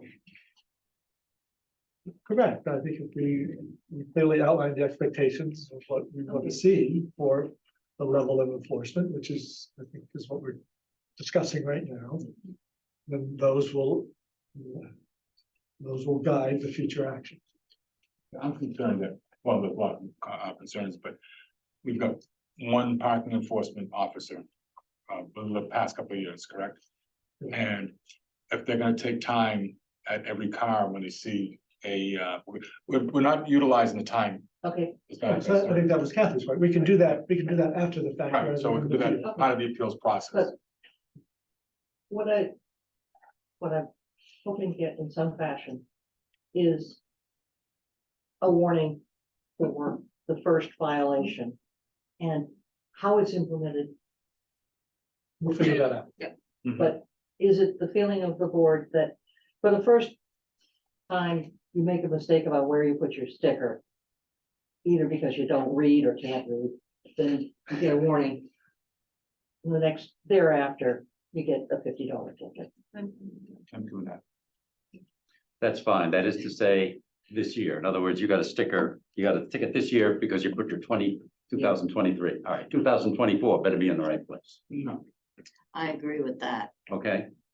And the special meeting would say, okay, would unify them. See, if you got, I mean, the point I'm making is that if it's in a tinted window now, and 2 months later you park someplace, you get another ticket, it's the same sticker from 2023. But once the next year comes in, you ought to know it should go in the right place. But we're not gonna put you in double jeopardy unless you're gonna give them a new 2023 sticker to put in the right place because they put the first one in the wrong place. I That's think all. that's what they do, in fact, because you Does can't move. I know you can't move them. I mean, Right. you will destroy them if you try and do that. Yes, that's correct. It's just about over. Right. Yes. I just have a quick question, Carly Cook, One Mascanoma Street. Is it possible if you're going to look to change the bylaw to have the sticker on the front windshield? I'm just concerned, I haven't never put my sticker on my car. To put it in the front windshield, can we just make the stickers maybe small? Like I said, I haven't put it on, so I don't know if it's distracting. But maybe just change the size of the sticker so that you can tell that it's a resident sticker, but that it doesn't have to be Down low in the. and so it's not a concern anyway. In the shape of the rotunda. Like I said, I haven't put mine. Okay. I On think water. on water. We've talked through that. You have, in your packet, something about from Chief Fitzgerald about his desire to see parking kiosks. And we've talked about this has come up before with Todd. I think it's a great idea. Has it ever come before the Downtown Improvement Committee? I don't know if they formally reviewed or. It's just a thought. I mean, Kick the as tires a on it. rep on that committee, Right. I think that's what they're there for, is to advise us on issues in the downtown. Excellent. Why And don't I- we kick the can over to the May I take it to the Downtown Improvement Committee? I'd be happy to do so. Okay. And the third section is, that we, on the advice of an ad hoc parking, survey, study, we placed about 25 spaces between Tappan Street and Old Beck Road on Beach Street. And it has been suggested that we reinstate those to add parking and allow for other improvements that may reduce parking in other areas. I feel, thank you, Madam Chair. Throw me on the bus. Every chance I get. The parking has always been an issue. Okay, some people will say, no, it's parking enforcement. Okay, we we're dealt the cards, the hand that we're dealt, okay? We don't have enough parking enforcement. It's my firm belief that if we could bring parking back down 25, I don't care if it's 20, the number is irrelevant, but we have an asset. We have it, the street is long enough, it's wide enough to accept more cars. By doing that, because most of the people that during the summer is beach parkers. Let's get the beach parkers close to the beach. It opens up parking in front of the retail spaces, hopefully. Okay, potentially. Okay, we can then adjust parking behind Masconomo to allow for more resident parkers, for or beach or boat placards. It just seems like to me that it's a common sense approach to alleviating some of the parking issues that we see. I understand that it's gotta. I'll put the cap on. Okay. In 2018, there was a citizen petition to remove those parking spaces. And it was, it was to remove those spaces and to make parking in a wide area around the beach, $100 fine. And it was amended to be just those specific spaces, and it passed by a small margin at town meeting. So in order to reinstate those spaces, we're going to have to go to town meeting and say, hey, guys, I know you said we shouldn't do it, but we think we should. But. So, a nuance to that, at one of our prior meetings when we were talking about the crosswalk. I did take that to the Bike and Ped Committee and ask for their input. And, they had, expressed a desire to put a crosswalk in by Reed Park. And we'd lose a couple of parking spaces. So I guess my point is, maybe it's not get all those parking spaces back, but would the town be amenable to adding a few parking spaces with the intent of putting in a crosswalk from, near Harbor Point to increase safety? So maybe not the whole kit and caboodle that they wanted taken away the last time, but would they be amenable to adding a few so we don't lose parking by increasing safety by Reed Park? That was my the other point that I forgot to make, yes, the crosswalk. So the Bike and Ped would be, certainly amenable to that. The downtown improvement hasn't met yet. But they were sensitive to the loss of parking on Tappan Street. But once again, I think that, do you have to ask for all of them back? Maybe just a few and see what happens. Yes, please. Okay, just going to ask a quick question about the downtown improvement committee. Where does their boundary end in terms of they're able to help? Yeah, so it does. Right, I understand it's not within their purview, but the question brought before them was not Tappan Street, it was around crosswalk improvements. Right, by the I train know, I tracks, got you, I yes. just wanted to. How far do those spaces go right now? Do they go to Tappan? They go to Tappan and stop. That's it, stop. Yes, Mr. Gates. In regard to getting a ticket for parking in front of your house, two separate workarounds. Get a visitor's pass, you put it in the car. And the other is, when you pay the fine for the second, you are given, when you pay the fine, a new sticker free. Thank you. Yes, I'll just say one more thing.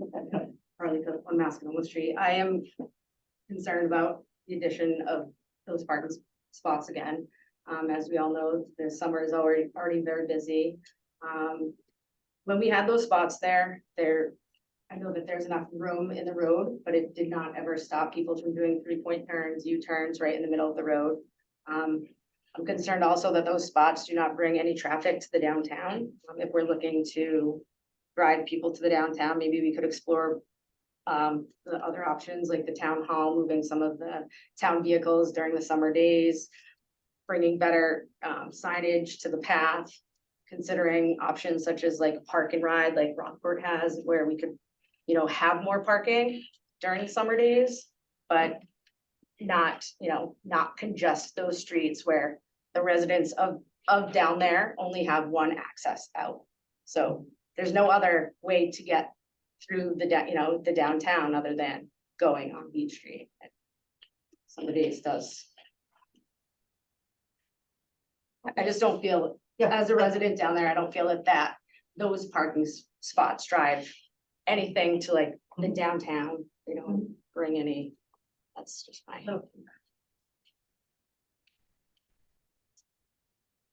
Do we want to put this on the list of things that we would like to bring up at the next town meeting?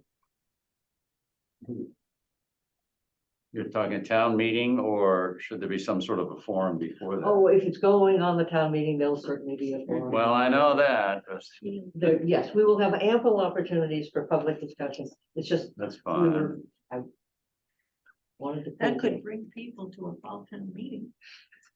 Yeah. If you weren't worried about a quorum, I don't think you'd have to worry about it. Yes, thank you. You're welcome. Okay.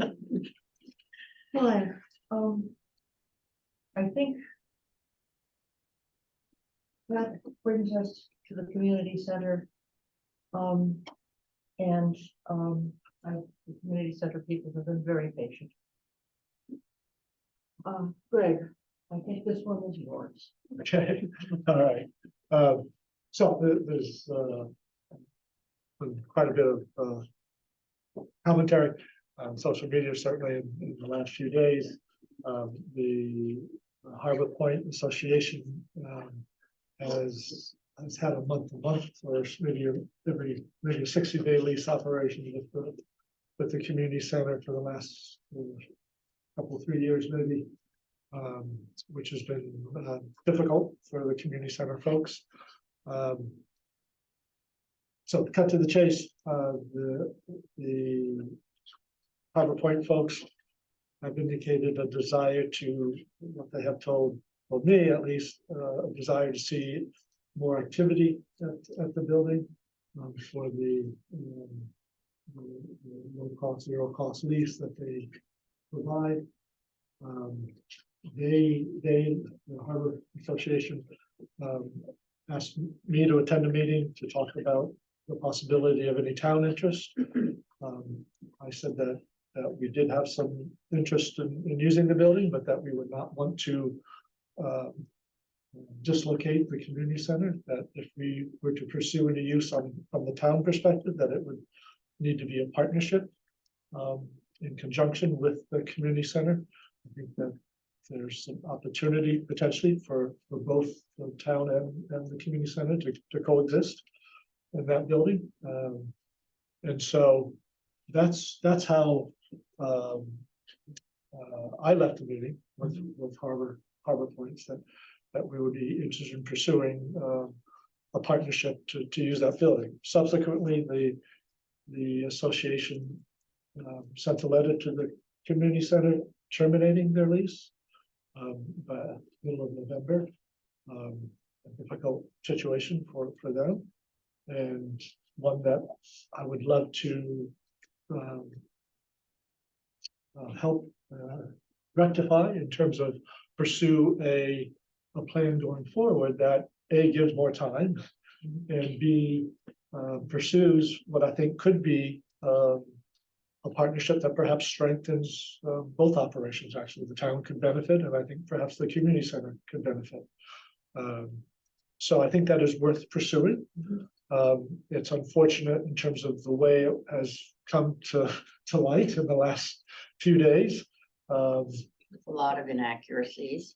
Yeah, there always are, and that's unfortunate. I think I would certainly, with the board's support, be willing to work closely with the community center on a proposal back to Harbor Point, and see if we can put together a plan that, as I say, could benefit both the community center and town needs. Some of those town needs, we've always talked about a public restrooms in the village core. This certainly could be a potential location for that.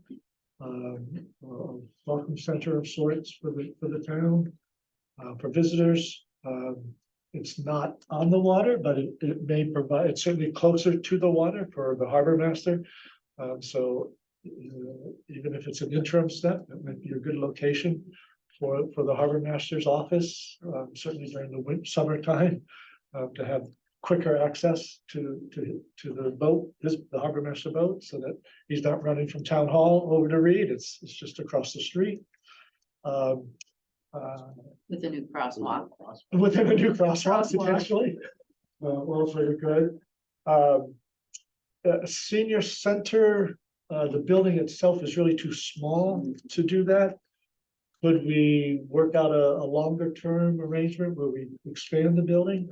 Maybe so. Those are details that have to be explored. A lot more information, just engineering wise, architecturally wise, whether or not the building could be expanded readily. For example, a full second floor or not with an elevator. Those are questions for down the road.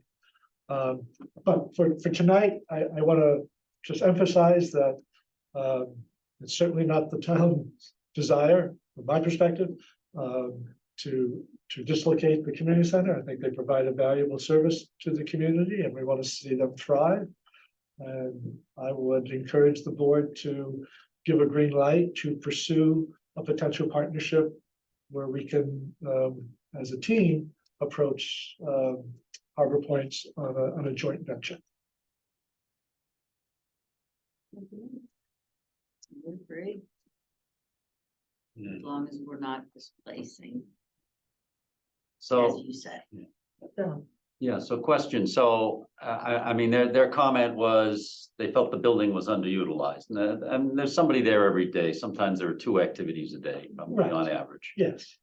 And I'm just trying to figure out what the motivation is there. They're looking for more foot traffic in there, which provides more foot traffic perhaps for their various businesses in that area. I mean, where they're going, I'm trying to figure out what's in it for them. Yeah, the best I can do is repeat what they told me. Okay. Which is. And it's there, and so we have to kind of figure Yeah, out. I mean, the comment was, if we're providing sort of this gift in terms of no cost lease, then we want to see maximum use of the building. Right. Who owns the building?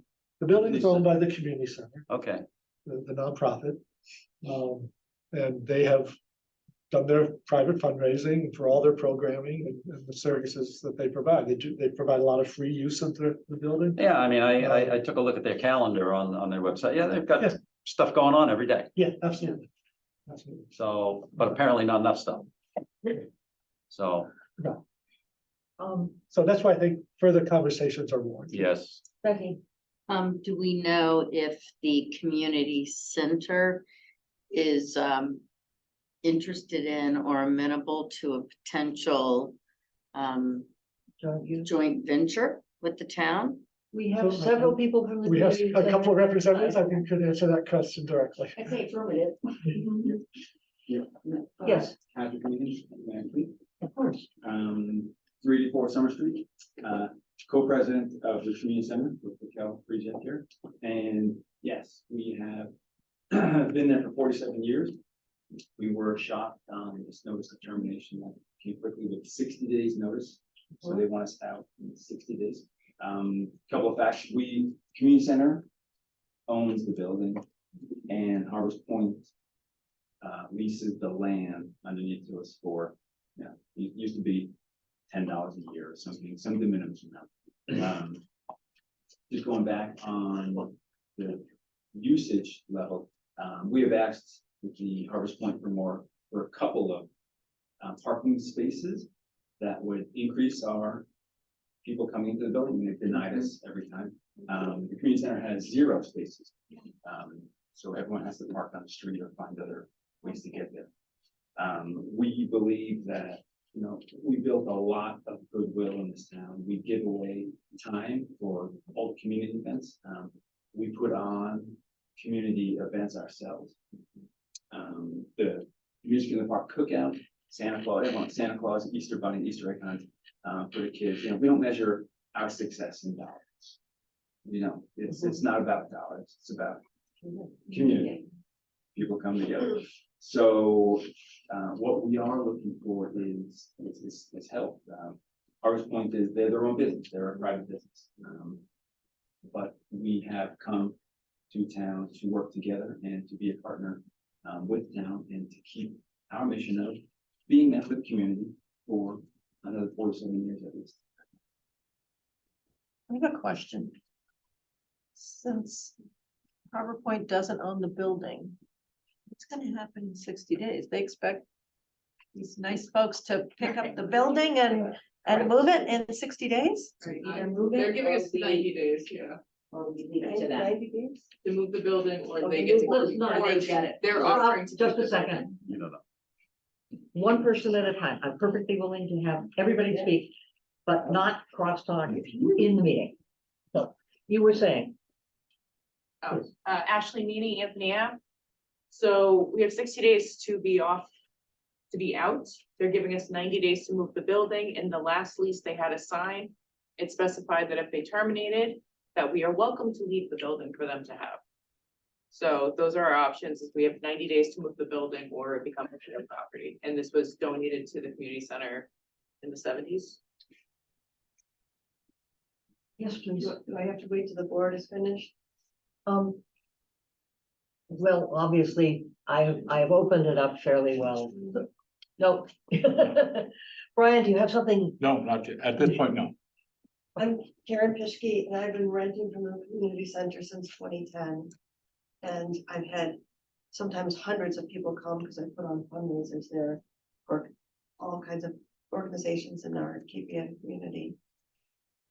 COVID has created a deficit of use of the building. I used to have, I'm there once a week for now 9 months because I lost my office at 66 Summer Street when they kind of minimized the building. So I moved, I've been in business 25 years, and I moved the community service arm that I have of my business to the community center. We used to pretty regularly have 20 people come. Since COVID, we've gotten up to 10, but we would be there more. And I think a lot of the other programs, they fell off because of COVID. And if you look at the type of programs, a big percentage of the people renting are health related. And some of the health related, they're like lifelines for these people. My work is mostly stress and pain management and behavior modification. And you've got all kinds of exercise programs. You've got Overeaters Anonymous, Alcoholics Anonymous, Narcotics Anonymous. That building is a lifeline for those people. And it reaches all ages across the whole continuum of ages, lifespan. So I'm sorry, go ahead. My biggest point is they haven't given us enough time. I have a program every first Tuesday of the month. I was told Monday, October 3rd is my last time. And I have hundreds of people who have come. I'll write it up for you, the number of people from all over the country, even I've had people come. So they just haven't given us enough time to make these changes.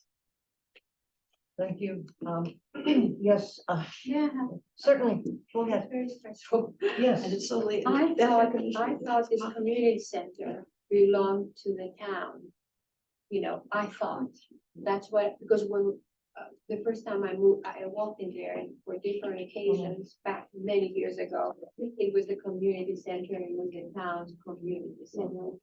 So it was very shocking to find out that they're asking them to move away, take the building if they want, because the land under it. Is there any grandfather law under this building? Because as a town, we have had this from what I'm told by very old people by now. Yeah. Older than us, that they had a youth center Okay, there. there's a thing called adverse possession, but if you have a lease, that doesn't apply. So,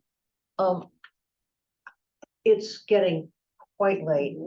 I think every member of the select board appreciates the value of the community center to the community. What we're asking now is, will we support Greg going to negotiate with the authorities at I'm sorry, Harbor's Point, involving the community center and trying to, take the immediate time pressure off of this situation. Maybe we should have a collection of signatures from the townspeople. about this. If somebody would like to start a petition and get, I will do it for I think, Kim? I will. I just have one question. one question. Yeah, I'm Name concerned that. about the motivations of Harbour Light, Yvonne Blanchard, Old Essex Road. Are they planning on developing the area? Is that? We don't know I anything. certainly did not indicate that at all. Okay. They indicated that the town would have the opportunity to use the space. Okay, well, that's good. I make a motion to allow Greg to negotiate. Harbor Point jointly with the community center to try and find a resolution. Do you need a formal motion? Need a formal motion? Madam Chair. It doesn't hurt. I would suggest that one of you, and Brian has been helpful with those discussions, but Brian might be a good partner in this. I would second that motion. Okay, there's room for discussion. Mr. Leach, I haven't heard from you on this. I would just like to get a sense of the board.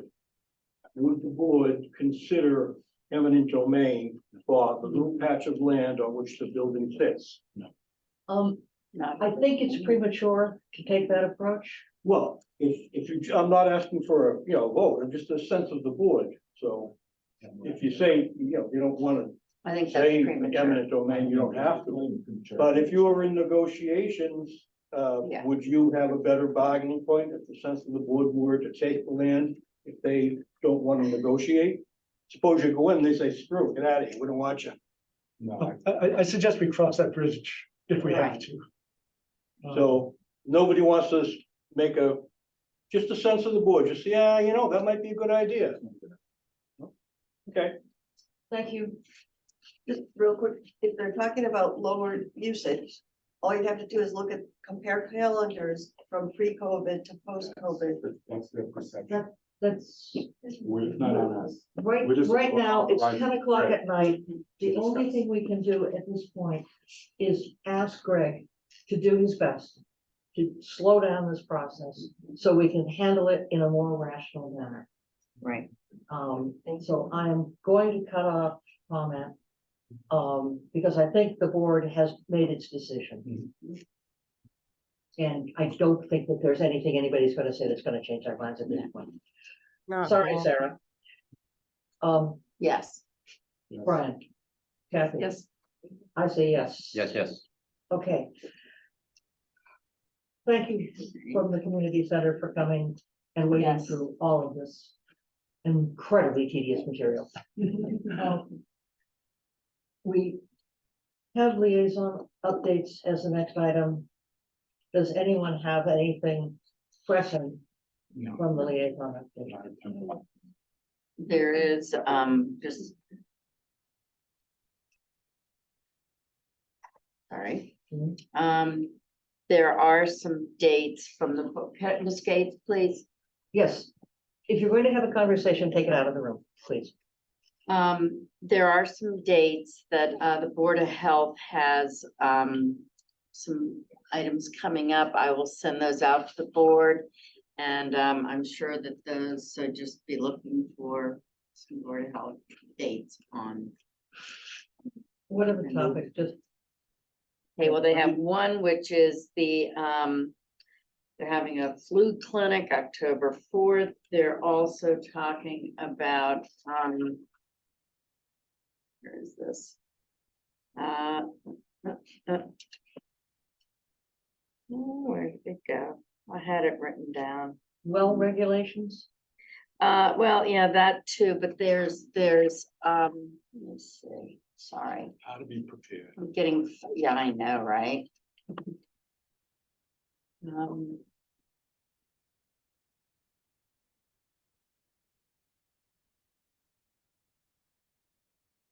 There, I'm gonna have to, sorry. Fine. But for anyone who's still awake, we will arrange to have something on the upcoming meetings of the Board of Health available on the website. Okay, we have 4 items on the consent agenda. Is there anything that should be removed? They are approval B of and minutes. C. Okay. I mean, B and D, please. You want to remove the, Approval of the IMA and the victualers. right, okay, so for the consent agenda, it's the approval of minutes and the Boston Post Cane Award. The cane is something that the Boston Post gave to the oldest person in each town, and we're giving it to a new oldest person because the last oldest person has left. I move to approve the consent agenda items A and C. Second, Discussion, okay, Becky, yes. Ryan, Yes. Jackie. Yes. Anne says yes. John says yes. Becky. What are your questions on the, The IMA, Right. I'm sure an IMA is Municipal. intermunicipal agreement for those who don't know. and in this case, it's an agreement to share a conservation agent with Hamilton hiring the person and the person working 20 hours in Manchester and 20 hours in Hamilton, More or less. more or less. I'm just curious, are we losing someone from Concom that we need to replace? And I understand, Greg, this is your, Our conservation agent is retired. okay, thank you. That was my only question. Yep, we've had very good service from Chris Bertoni, but she has announced her retirement. Okay, motion to approve the IMA with Hamilton for conservation. Discussion, Becky, Yes. Ryan, Yes. Kathy, Yes. Anne says yes. John, yes. Okay, the common victualer's license for Jamie's roast beef. Yeah, the question there is, it listed it being owned by Serenity Group, is that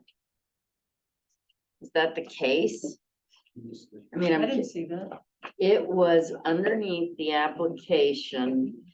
You go down, it says LG&M Hospitality, Oh, yeah. DBA, Jamie's It's Roast really Beef. good, yeah. And then when you go, yeah. So,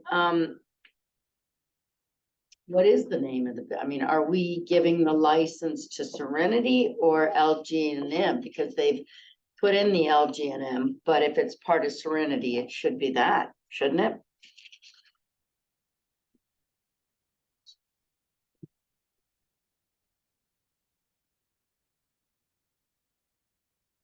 And that's under the certificate of liability insurance, the address.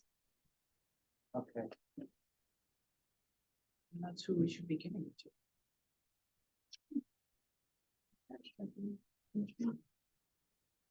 So let us clarify Yeah. that. We will bring it back to that. Yeah, we'll reach out to the applicant. Thank to you. get I just- clarification. Right. Good go back. Do we have a certificate that we need to sign? Are we approving it provisionally? I think what Greg said is that we will go back and we will take it up at our next meeting. Yeah, okay, because I. We want to have the Thank you. correct Yes. signed in the meeting and all of that. Great. Now we have the town administrator's report. Yes, I can be brief. Pretty self-explanatory 4 items here. Housing Authority and Powder House Hill Access, hoping to have a meeting set up in the next week or so. They did respond to the letter that we had sent a couple of months ago. Stay tuned. The next steps on that. Community engagement, again, continuing discussions. And Kathy and myself, we met with representatives of the Community Heart and Soul Group. Interesting conversation, we'll do some follow-up and some further thoughts on that. Diane Bucco, our town clerk, And Tiffany Marletta, who is our communications coordinator, conducted a training session today on open meeting law and ethics, just roles and responsibilities. It was pretty well received, I think, had a good turnout. And they'll be doing another session in the evening. Next group. And then tomorrow we have a staff lunch for everyone over at the Chowder House, sponsored by our health insurance carrier. Presentation to staff that they will be presenting on cohesiveness and supporting each other as municipal workers. It will be a well-received training session, and all of you certainly are welcome to join us if your schedules allow. Staff is still willing to talk to us? Sure. So that's all. Thank you. Motion to adjourn. Second. Is there a discussion? Thank you. Yes. Becky? No discussion. Yeah. Ryan? And she said yes. Kathy? Yes. Anne says yes. And finally, yes. Thank you. Thank you all for coming. And you close your meeting, can I say why I wanted to take you? Sure. I just want to thank you, all of you today. I don't think you like being